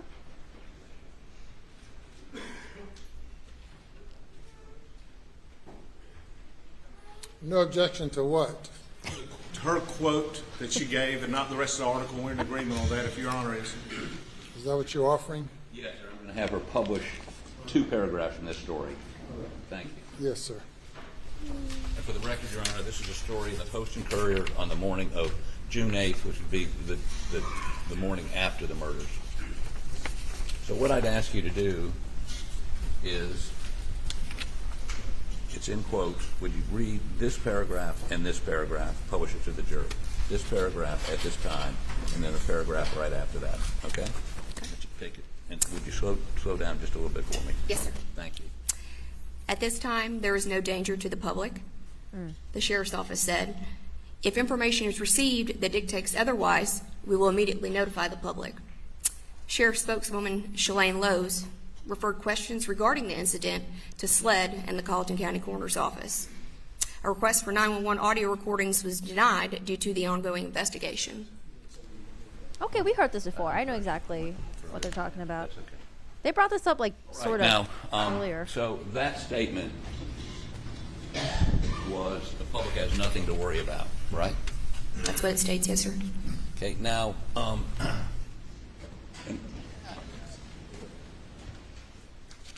let me ask you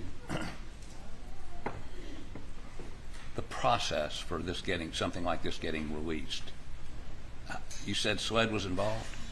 Can you clarify exactly what you're asking? Okay, so this statement, at this time there's no danger to the public, the Sheriff's Office said, you would be the spokesperson for the Sheriff's Office. Correct, but this was a joint statement released in coordination with SLED's PIO and us while we were waiting on an updated information to do an actual letterhead release. Okay, so I guess what I'm saying is on that, who did you release? Were you the one making this release, or was SLED making? I mean, when I say, I'm talking about physically. How did the Post and Courier get this quote?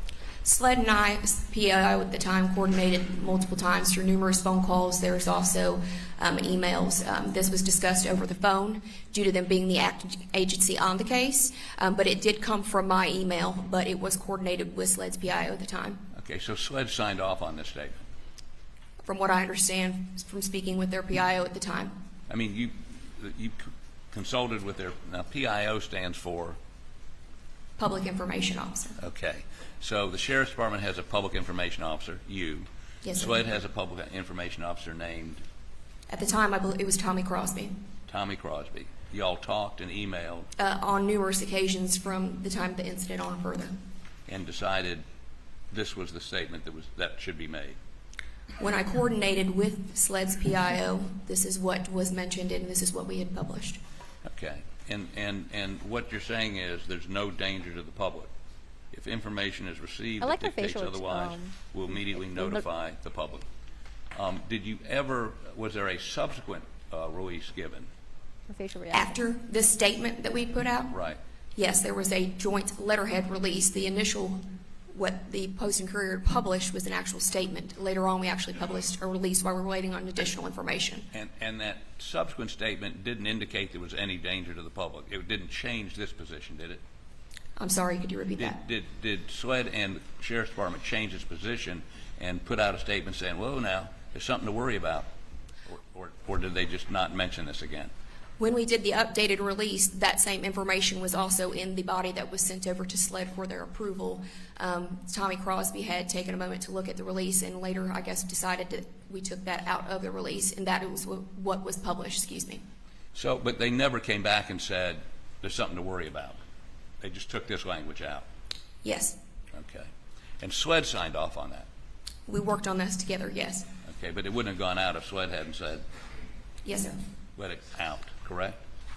I mean, you get information and then you shape it into a release here or subsequently that is digestible. Maybe that's the best way to put it. You're the wordsmith. You're the one that tries to make it make sense. Yes, sir. Public information, we're not privy to investigations. We just receive details, and then we take those and turn them into paragraphs so the paper and anywhere the media can print for layman's terms to be better understood by the public. And I want to make sure I understand this. Any subsequent release never changed. Actually, I think you said the subsequent release said the same thing. At this time, there's no danger to the public. That didn't change, correct? In the updated release that was sent out on letterhead, yes, that was removed. That was removed? Yes, sir. But did they say there is a danger to the public. They never said that, did they? No, sir. Take the court's indulgence for just a moment. Maybe this alone is really weak, but maybe it's going to tie into a strong evidence that they have later on or something. Because they're probably going to say, oh, SLED didn't look into other suspects. They only had their eye on Murdaugh. They targeted from the beginning. Story, your last name is Lowe. Yes, sir. I got married since then. I guess somebody decided to like me. Well, thank you. Please answer any questions. Okay, redirect. Okay.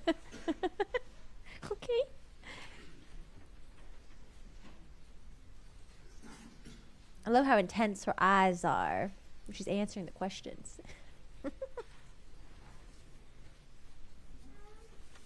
All right, who's going to be doing cross-examination? The only person I know on the state is Creighton Waters. I don't know any. Oh, this guy, I remember him, but I don't know his name. I missed the last question. This is the guy that loves to ask leading questions. Yeah, you sure trying to court me? No, I'm just kidding.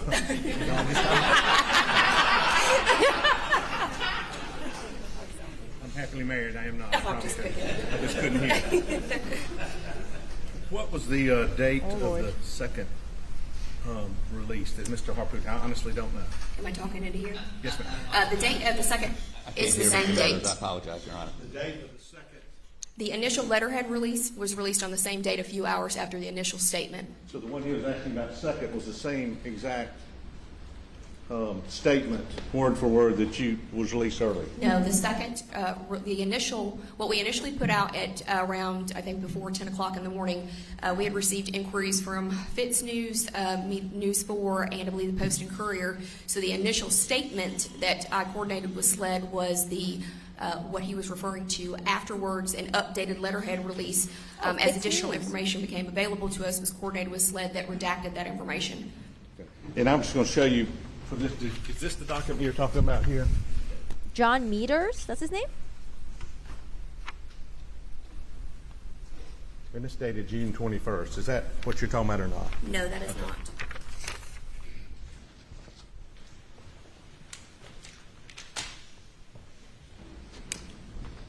Congratulations on your marriage. That's all I have. Thank you. Thank you, sir. I appreciate you. Anything further?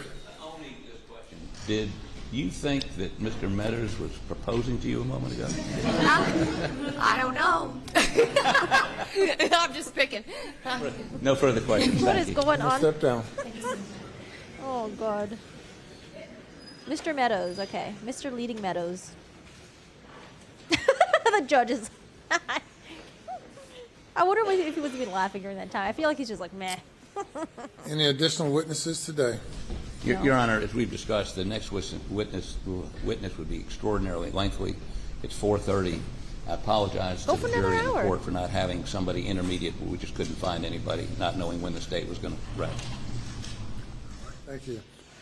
Ladies and gentlemen, we will adjourn for the weekend. Right, as you know, Monday is a holiday. We will not be here on Monday. We'll be back 9:30 Tuesday morning. I know it's a long holiday, but still do not discuss the case with anyone.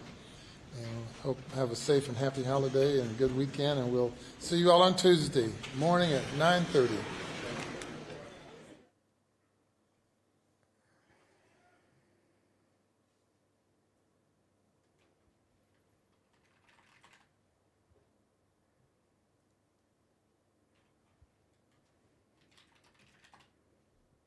Wait, what's Monday's holiday?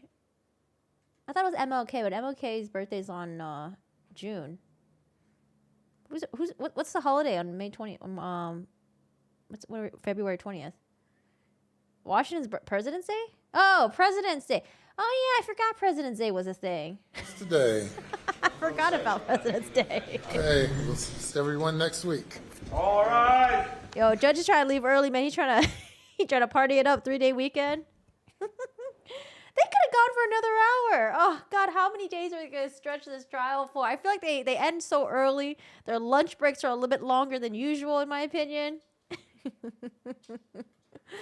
Oh, Lordy. Okay. So, are there going to be any cool President Day sales? I do want to rewind it back a little bit, where Harpootlian gets really spicy with the witness. It's a very short exchange. It's not long. So in case you missed it. So this is the lead detective. I think it's Agent Owens. I think that's his name. Lead detective, and he testified right before the last guy who had all like the maps and the plotting and the points and stuff like that. So the lead detective is the one that was he was in the interrogation video. It was him and what's the other detective's name again? I have it in my head somewhere, but I can't yoink it out. It's somewhere in there. But he was the one that was like interrogating or, doing the interview with Alex Murdaugh, where Alex Murdaugh had his lawyer friend / co-conspirator lawyer in the room with him. And then I think he's also the same. Actually, hold on a second. Am I getting them mixed up? I might be. Hold on. He's the guy that did. Oh, no. I'm mixing it up. Sorry. Start over. This is the guy who was the detective for the September 4th stuff, the roadside shooting. Yeah, that's what it is. Okay.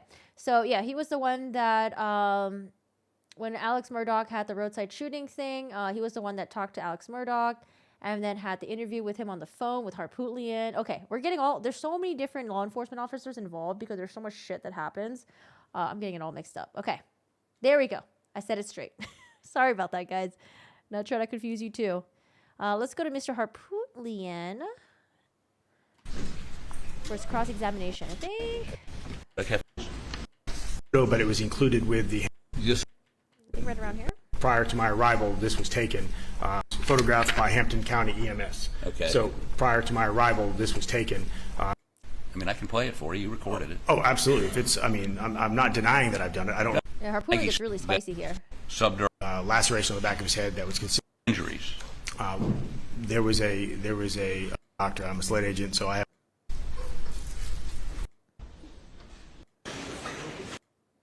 All right, so this is when they come back from break. Did they tell you he had a fractured skull?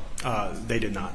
Did you look at his... Have you subpoenaed his medical records? We have. But at the time of my arrival, the tests were ongoing, and that those documents weren't readily available to me. But you've looked at him since then? Since then. So you would agree with me he had a fractured skull, a wound, a trough wound in the back of his head? I'd agree that's what the medical records state. Let me see if you can identify this. I know, right, Rick? Seriously doubt it, though. They would poke so many holes in his story about his clothes that are missing. Yeah.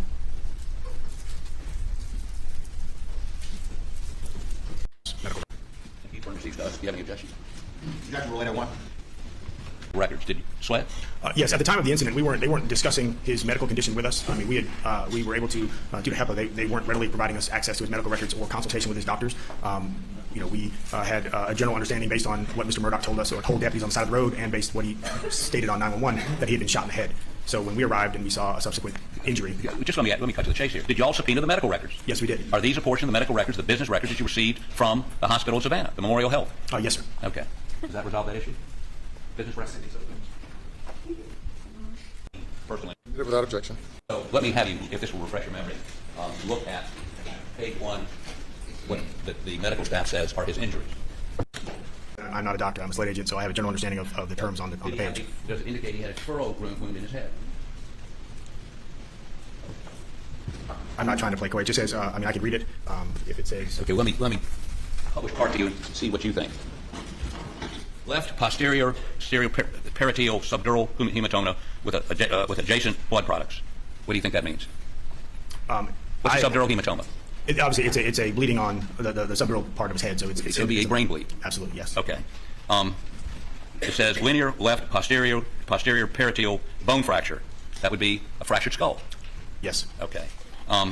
Scalp laceration overlying the left peritoneal bone. That would be that furrow I'm talking about, right? If that's what you infer to. I'm not a doctor. A furrow is, I can only testify what it states on the page.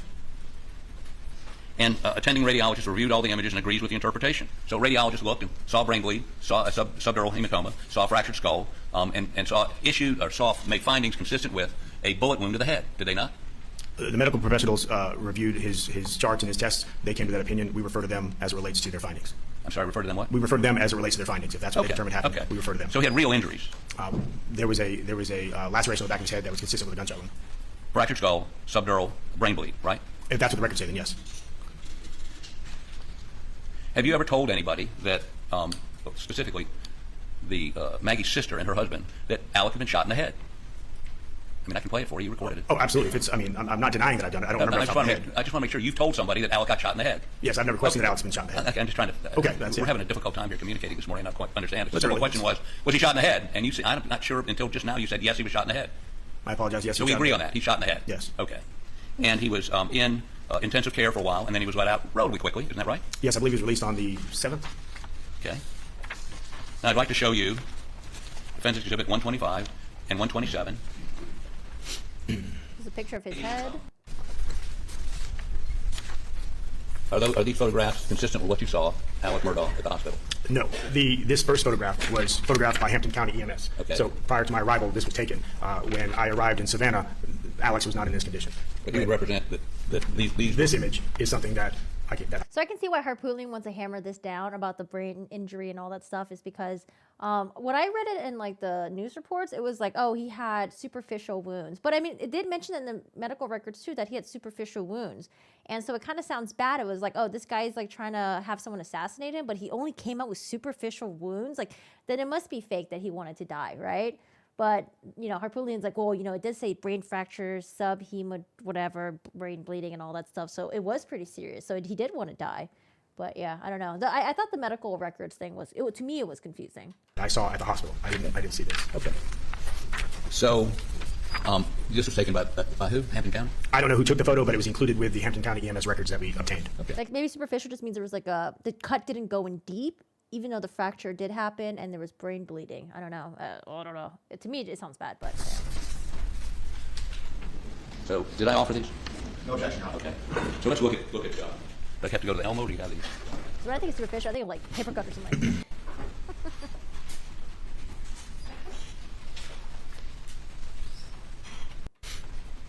That's at the side of the road, or do you know?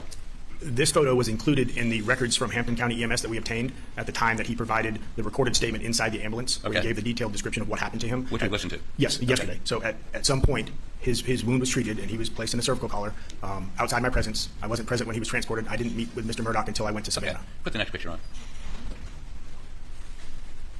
I believe it may have been, it was Agent Rebecca Gregg who was accompanying me to Savannah. And is that an accurate depiction of what his skull looked like at the hospital? Correct. And you noticed blood there? Yes. Okay. Go ahead and kill the Elmo, please. Now, as I understand it, after he was released from the hospital, he went to detox in Atlanta. That's what y'all told us, yes. Sorry? That's what you told me. Okay. And we called you from a facility in Atlanta to give the statement we saw earlier, correct? You called me from a telephone. I don't know exactly what your location. I wasn't there with you, so I don't know where you called me from. You're telling me SLED can't tell where a phone is? Mr. Harpootlian. I mean, if you're going to tell me that SLED can't tell us where a phone is. Pose the question. You must give him an opportunity to answer. I apologize. Mr. Harpootlian, you called me. I don't know what number you called me from. My cell phone. Okay, so you I think Harpootlian had like a Red Bull that morning or something. He fired up. called me from your cell phone. I have that number, so it identified as yours. Right. But I don't know where you were at. You told me that you were calling from Atlanta. I took you at your word, but I can't testify to where you were calling me from because I don't know. Did you ever subpoena his detox records? We made an attempt, but we had issues with them honoring an out-of-state subpoena. Well, I mean, you can go to a court in Georgia and make them honor it, or we could have given you consent. Did you ask us for consent? No consent was given. No consent was asked for. No consent was asked. No consent was given. So. Okay. But we represented on that call that he was in a detox facility before when we called you to set up the call in Atlanta. Yeah, because I wish we did have access to the detox information to see, like, you know, were they able to test his bloodstream to see how much narcotics he had, you know? And he was now, and I think it said on the report, maybe test his hair as well. that the doctors indicate he's coherent. But I don't know if they he's go been that through far the to detox. do It's a that. pretty tough process, and he would. Oh God. Murdaugh And so is while breaking the as soon camera. as he came out of the initial stages of detox, you don't know this, but we went down. We called you. Harpootlian, you can't testify. Who called who initially to set that call up? I called you on the day of September 7th to reach out to let you know that we had some developments in the case, and I told you that we wanted to speak to Alex. Okay. You told us that he was in rehab or was en route to rehab, and we would try to make some arrangements. We had initially discussed agents traveling to whatever facility Mr. Murdaugh was in to meet with him in an attempt to get a statement. That meeting did not materialize. On the afternoon of the 13th, you called me from your cell phone to set up a telephone interview. Given the complexity of the case and the fluid movements of the investigation, we wanted to agree to that so we could get some type of At that point, Mr. Murdaugh had obviously the story that he told us. Yeah, I think he wanted sympathy, and then he wanted to kind of like evade the law enforcement a little bit. Was not true, and we wanted to take that as an opportunity to try to make some sense out of the I investigation. mean, it could be true that he was detoxing, but I think there's other factors that played into that as well. Given that you and Mr. Griffith were there saying he was ready to tell us really what happened. So he, through his attorneys, reached out to you to give this recorded statement we saw. On the 13th, you called me, yes. Right. And secondly, he admitted that he had stolen money, right? Yes. He admitted drug use. Yes. And he admitted that he lied, correct? Yes. Okay. Way to remind the jury on that.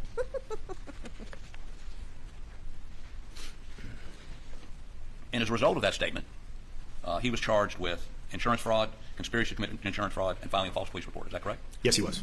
And by that time, he had moved from the detox facility in Atlanta to a rehab facility in Orlando, correct? Correct. And you asked that he surrender himself, and he did that, did he not?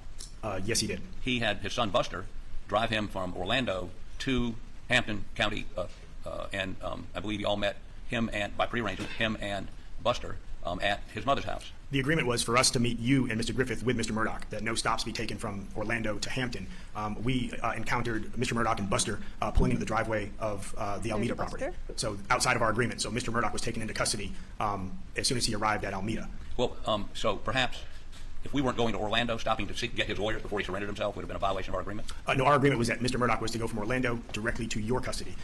Buster, I don't fault Buster. I don't think that he was doing anything that he thought was wrong. He was just listening to instructions. But we were supposed to meet him with you, and he showed up at his mom's house. So he was placed under arrest at his mom's house. Well, we showed up at mom's house as y'all were taking him away, right? After he was arrested, yes. Right, but I mean, we were there minutes after you arrested him, right? Well, yes, because they called you. So, and I think I might have called you to tell you that we were arresting him as well. Right. He went to a bond hearing. Yes, he did. And he was granted bond. Yes. And one of the conditions of the bond allowed him to go back to Orlando to rehab, right? Yes. And he went back to Orlando to rehab. Yes. Until he was indicted on the financial fraud charges. Yes. Which one's his sister? And his cooperation, too. when I say cooperation, the statements he made, I understand you were only investigating the roadside shooting, right? Correct. So you weren't investigating the murder, you weren't investigating, I'm talking about Maggie and Paul's murders, you weren't investigating the financial crimes, only the roadside shooting, correct? Are you referring during my interviews with the 3 interviews with Mr. Murdaugh? I'm sorry? Are you referring to, in the 3 interviews with Mr. Murdaugh, the first 2 interviews were conducted with him being considered the victim of a violent crime. Right. And in the 3rd interview, you set parameters as his attorney as to what information we would discuss on the call. But he did, when you asked questions about his bank accounts, he cooperated fully with you, right? After some give and take, I think between you and I, he disclosed information, yes. Right. And he admitted to you he'd stolen money. Yeah, he confirmed that he stole money because at that point we had been told by other parties he had stolen money, and on the 7th we recovered enterprise banking slips, so we knew we had documentation he had stolen money. He just confirmed it with his. Did you know whether he knew he was just coming out of detox? I mean, certainly many defendants would have never talked to you, correct? Objection sustained. Did he have to talk to you? Some of the best confessions I've ever gotten were from a defense attorney. So he spoke to me. Not this defense attorney. Okay. He still confessed on the call. So I mean, there are defense attorneys and defense attorneys, right? Okay. So let me say this: as a result of some of the information you got, did you give that statement that he gave you? Did you give that to who was investigating the financial crimes? That was a joint operation out of our office. There were several agents that were involved. But no agent in charge, Mr. Owens. There was an agent, David Williams, Special Agent David Williams, myself, Special Agent Matt Wright. We've all had part in the financial investigations. Okay, and as a result of his cooperation, partially, and what you already knew, you're aware that he was indicted on 90 indictments of financial fraud, which could result in life without parole for him. Do you not? He was found. If you'd answer yes or no and then explain your answer, was he indicted on 90 charges of financial fraud, and for which he faces life without parole? Is that correct? Just yes or no? Objection sustained. I'm sorry. What was the objection?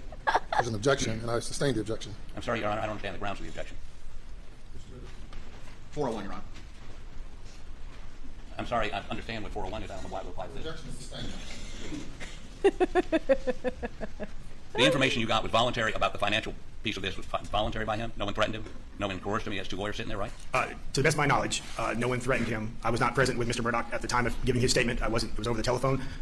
Based on what you told us, no one threatened him. Y'all had a gun to his head. I wasn't in the room. If you did, I can't speak to it.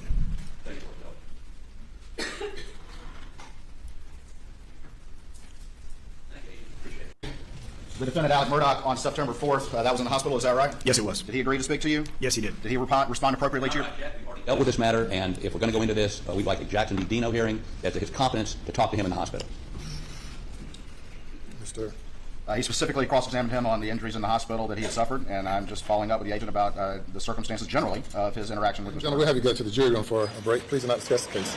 All right, so the jury leaves, but Basis one, he complied with on direct examination, to have him say what happened there in summary fashion and not go into a quoting piece, even though we believe, and if you look at these medical... So Harpootlian thinks that Mr. Waters is going to ask some questions that Mr. Harpootlian's going to like, but that isn't going to like.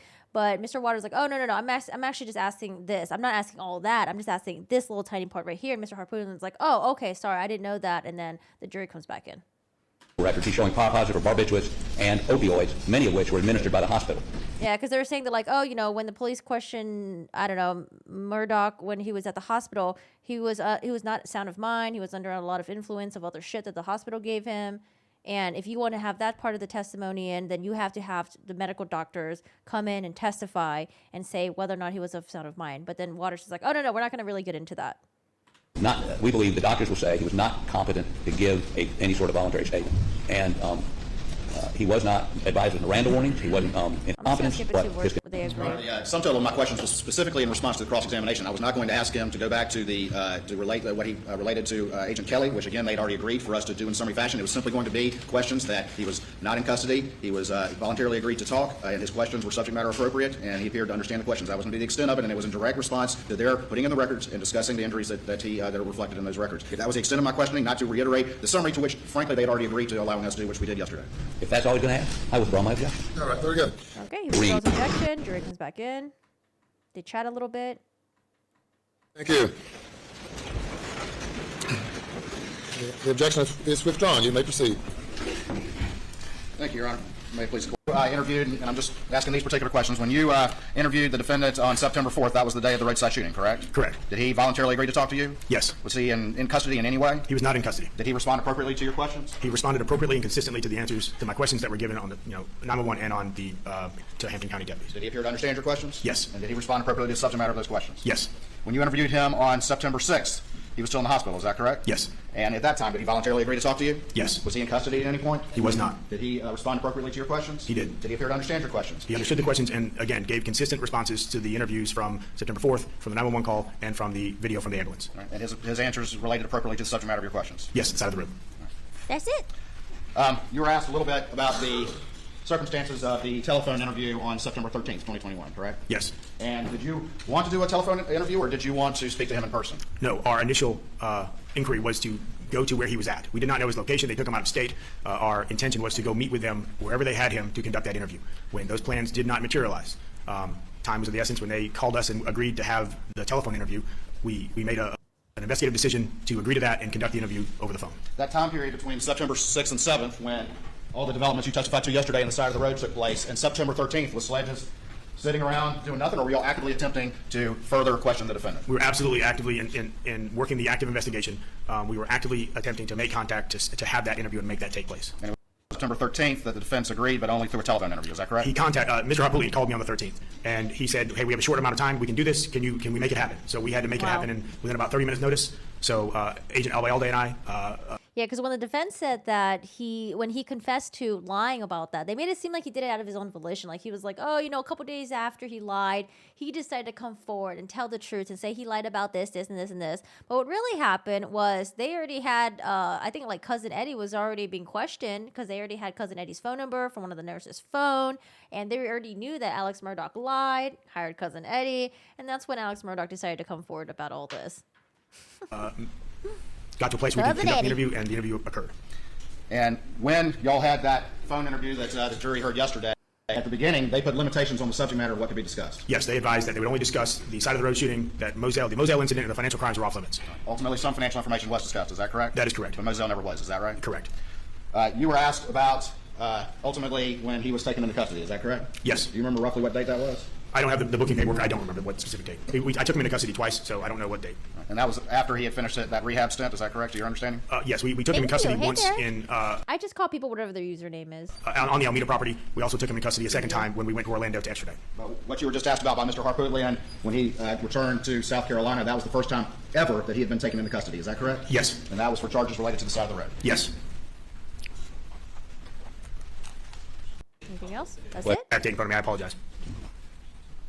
If I told you October 16th of 2021, would that seem appropriate? I believe it was in the month of October 2020. Okay. And tell this jury, how long has he been out of jail since October 16th of 2021? I mean, did he make bond? I don't believe so, no. Okay, so he's been in jail since October 16th. Objection sustained. Well, what opportunity has he had since October 16th of 2021 to manipulate witnesses, Oh, this is when he gets like really frustrated, I think. to manipulate evidence, to manipulate anything in this case? What opportunity? Go ahead. There's an objection. I'm sorry, what's this objection? Objection 401, Your Honor. And response. Well, Your Honor, no question he's been in jail since October 16th. Your legal response to the objection. I The don't 401 is the objection, relevance, and your response. My response is that they have him, they're trying to portray him as this manipulative person, and he's not Manipulative. got the ability to manipulate anything after October 16th. Objection sustained. That's not relevant. The argument to the jury. I'm sorry, Your Honor. Now, did you tell anyone in his family the reason you wanted to see him while he was in rehab was to show him a picture of a truck? The conversations about the picture of the truck. We obtained the picture of the truck on and around. Excuse me. If you would just answer yes or no, and then you can explain your answer.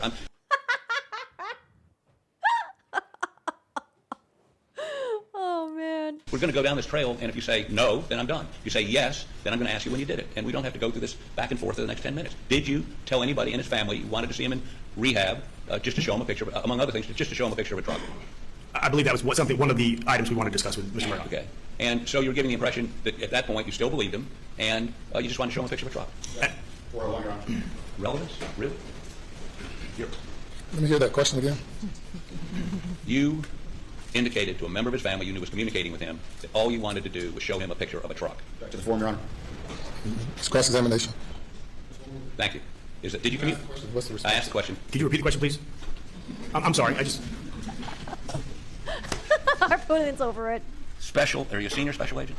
Yes, sir, I am. Senior special agent. This is sped up to 1.5. I wonder if it sounds less aggressive at normal speed. Let's listen to normal speed. Maybe it's like less aggressive. I'm sorry. No. Are you a senior special agent? Yes, sir, I am. Senior special agent Kelly, did you communicate to a member of Mr. Murdaugh's family, Randy Murdaugh, that all you wanted to do was show him a picture of a truck? That was paramount to you, and that's what you communicated to Mr. Murdaugh. Objection 401, Your Honor. Objection is overruled. The question you just asked me is that, and I responded to, that was one of the things. That was not the only thing. You know, we knew the identity of Curtis Smith. We knew the truck that Mr. Smith. I didn't ask you what else you knew. I asked you. Ask the witness to be allowed to complete his answer, Your Honor. Okay. You may. Yeah, I think it's worse at normal speed. Continue your response. We wanted to meet with Mr. Murdaugh to show him images of the truck. Mm-hmm. We wanted to show him to see. At this point, we suspected he was not telling the truth, and we wanted to see if he would continue to not tell it, to continue to lie to us about not knowing the existence of Curtis or the truck, or if he would, show some type of clarity and. So, and this goes to sort of the same issue. When you wanted to see him with the exhibits I just introduced. Okay. When you wanted to see him and you contacted me, I indicated he was in detox, right? Objection sustained. Were you aware that he was in detox in Atlanta? I was aware that he was out of state, and based on the information you told me, and I took you at your word, that he was seeking treatment in an out-of-state facility. Okay. And did I indicate to you, or did anybody indicate to you in detox, you need an uninterrupted period to get off the drugs? I believe that is what you explained to me. Okay. And that he wouldn't be competent to communicate until he'd been, there was some hospital records, maybe I walked away. He would not be competent to speak with you until the doctor said he was competent, right? On the morning of, on the September 4th incident, he consumed opioids that morning. He was not detoxing or coming off those drugs. He did not appear to be under the influence of any narcotics. When we met with him in the hospital, he was on his cell phone, he was walking, he was talking, he was coherent. He was the victim of a crime, the only witness that we were aware of for that crime. He loves so being on his we cell phone. obtained a statement from him so he could tell us what happened. You would concede he'd been shot in the head on no one's plowable ground, but he had a head wound, fractured skull. Asked and answered. Objection sustained. Okay. Did you ask a doctor if he was competent to speak with you? Again, those medical records, the doctors No, would that's not. what I'm asking you. I'm asking you if you talked to a doctor and said, is he competent to talk to us? Did you do that? Mr. Harpootlian, Would you just say yes or no, and we can move on? I'd like to ask the witness allowed to answer the question and object to the form. Let me answer the question, yes or no. Could you repeat the question? Did you speak to one of his physicians or any medical personnel and ask them if he was competent to speak with you in the hospital? I did not. Okay. Now let's look at part of the records that are in evidence. And there was drug testing done on this day, correct? Again, they did not discuss with me his medical records. Mr. Harpootlian, they didn't talk to me about his medical records. And you didn't ask them, did you? Did you ask them? The testing that was being done. Daddy, I can't answer these questions under pressure, man. Ask them. We did not ask to discuss Granddaddy? specific aspects of Mr. Murdaugh's medical condition. We had to subpoena the records with a court order to have access to them. So they will not discuss openly his medical records with us. Did you ask a doctor? I'm just repetitive. But if you had asked a doctor, they would have told you, according to these records, that he was positive for barbiturates and positive for opioids, would they not? They would have told us they... Objection sustained. Were you, according to the records that are in evidence, were you aware that he was on opioids and he had a positive test for opioids and benzos? Once we have subpoenaed... Would you please answer the yes or no? Once we got the records, would we you learned... answer yes or no? Your Honor, I would object to him badgering the witness. The witness is entitled to answer the question. You may respond as you see fit. Go ahead. At the time... Why they gotta bring Beyonce into this? Practice called that and answered Beyonce judge sustained. I didn't even see that caption. Did that just happen recently? You should put that in the True Crime channel in Discord. Oh, by the way, guys, if you're new here, join the Discord if you like. Join the Discord. The link is down in the About video information below. Feel free to join the Discord. We do have a channel. It has like True Crime section. If you want to post anything about this trial, you can do it on there. And yeah, and we can discuss other stuff as well. So, time of September 4th, we did not ask the medical doctors or the medical professionals any information about his condition because they would not discuss it with us. So if I had asked, they would not have discussed it. So we did not ask. When we obtained the medical records through court order, we were able to review them and learn after the fact the diagnosis. Would you still have, if you'd had the medical records, would you have still gone forward with questioning knowing he had opioids and benzodiazepines in his blood system? At that point, he was the victim of a crime. He was the only witness to a shooting that we were currently investigating. I would have asked those questions, and when I found that they were consistent with the two other statements he had already given, it would have allowed us to move forward with the investigation. you happy with that answer? Beg the court's indulgence. Spicy lawyer done. Thank you. Step down. Thank you, Honor. All right, that was it for his testimony. But man, that was spicy. Oh, Poot, you're such a hoot. Can't turn this around, man. That's tough. Okay.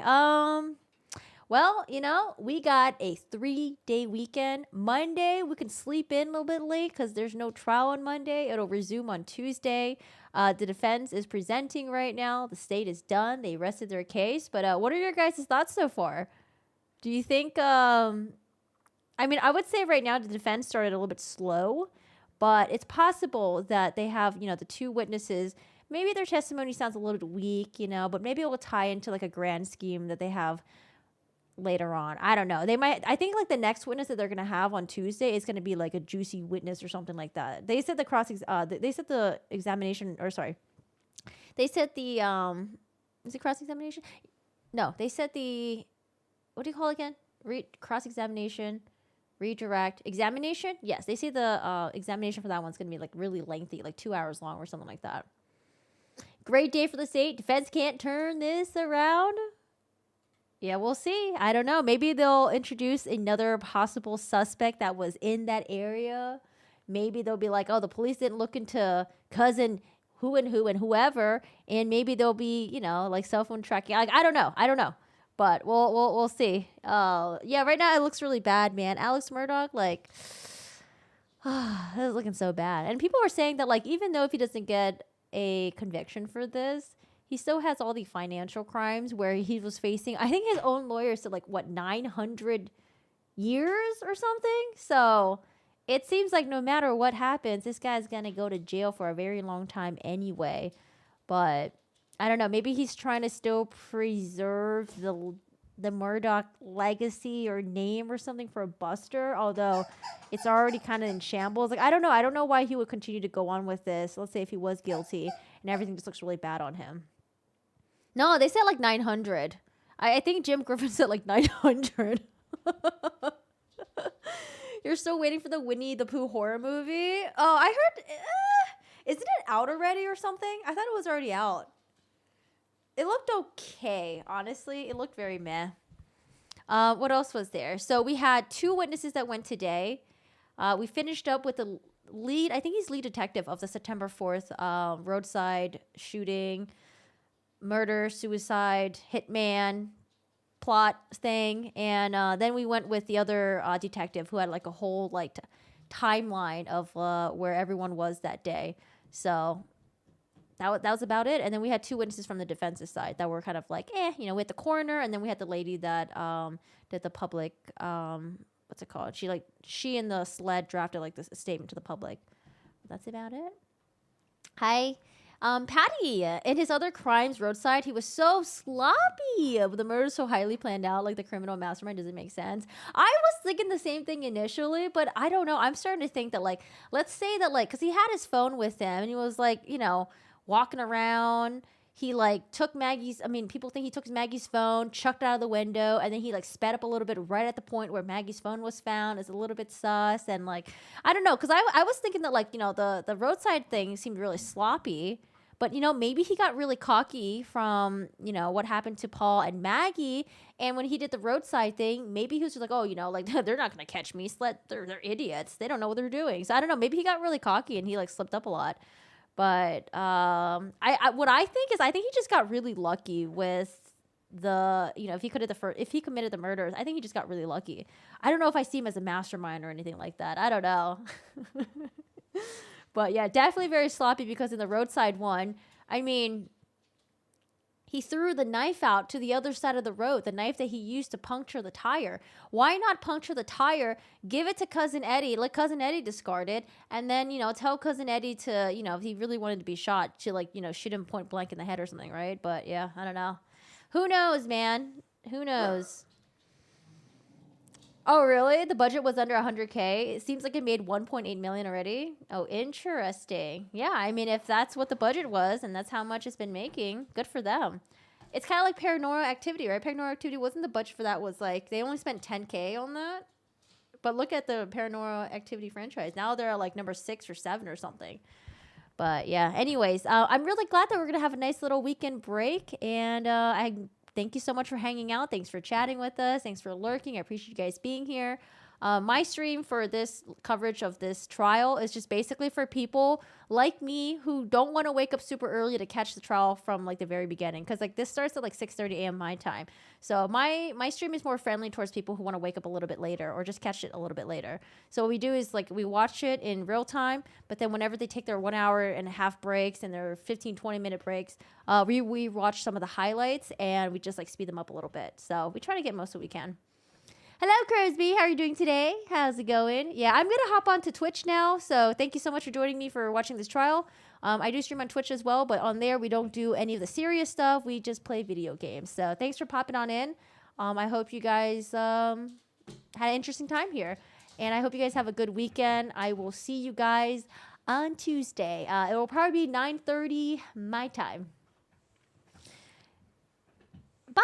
You'll watch the replay. See ya, Patty. Yeah, and then sometimes I'll chop up some highlights from the stream and I'll post it on the YouTube channel. I do want to mention, though, that if you guys kind of just tuned into the trial and you haven't been watching the whole thing, my little dog back there. I did do a. See, my dog goes. Where's the bad boy? There's the bad dog. Oh, you can't see him. He's behind me. So I did do a recap of the trial from day 1 to 12, and I just talked about the some important things to know about it. And then we did talk about the opening statements. We covered that, and then we also covered the timeline of what happened before the trial took place. So if you want to get caught up, I have those videos up on the YouTube channel, and then we just have some snippets and clippets as well. So yeah, thanks for joining me. If there's any other information that you guys want to share, like if there's anything that I got wrong or if there's anything that I don't know about, feel free to share it in the Discord. I know someone kept mentioning Fit News. I think they do like coverage specifically to the South Carolina area, that they cover like a bunch of other things that Alec Murdaugh might be involved in. And it's wild because when you start digging more and more, like, I don't know, potentially, like how do you have a $50,000 a week drug habit? At that point, it sounds like you're either a middleman or you're like some sort of like middleman, like drug dealer, or I don't know, maybe you're just like funneling drugs to the community or something like that. Like, I don't know, that's a lot of pills, okay? And for a personal habit, yeah, right. And even if you were to give it to friends, family, coworkers, $50K worth of drugs, that's crazy. But a lot of people are disputing whether or not the $50K number is real. And some people are like, oh, you know, we don't think that he's actually addicted to anything. He was just making that up just to get sympathy because his own best friend of 37 years didn't even know about it. However, you know, you do see what the sister-in-law testified, saying that, like, oh, you know, Paul was the little detective for Maggie because he wanted to make sure because they wanted to make sure that, you know, the dad wasn't taking pills that he wasn't supposed to. And then they found pills in his personal possession. So, yeah, I don't know. I don't know if he's truly, or, you know, if he really was addicted to opioids or not. He may or may not have been, or he could have been the middleman. Or maybe, you know, he was still a middleman that was trafficking drugs or something like that or something. And maybe he, like, partook in some of it. I don't know. That part to me is a little bit muddled. But I think there's been some other news outlet stuff that's been covering all the other stuff that he's involved with, like the drug stuff, the financial stuff. And yeah, I don't know. I'm just solely focusing on what the trial covers and what the evidence the state has and all that stuff. But yeah, if there is anything you guys want to share, again, feel free. Join the Discord if you haven't already. Share it in the Discord. Thank you so much for liking this stream. And this stream is separate. This stream is divided into 2 segments because we did lose internet connection earlier. But it was only briefly. It was like for 5 minutes, so we didn't miss too much. So thank you so much for hanging out. I will see you guys on Tuesday. And if you guys join me on Twitch, I will see you guys in a little bit. All right, bye.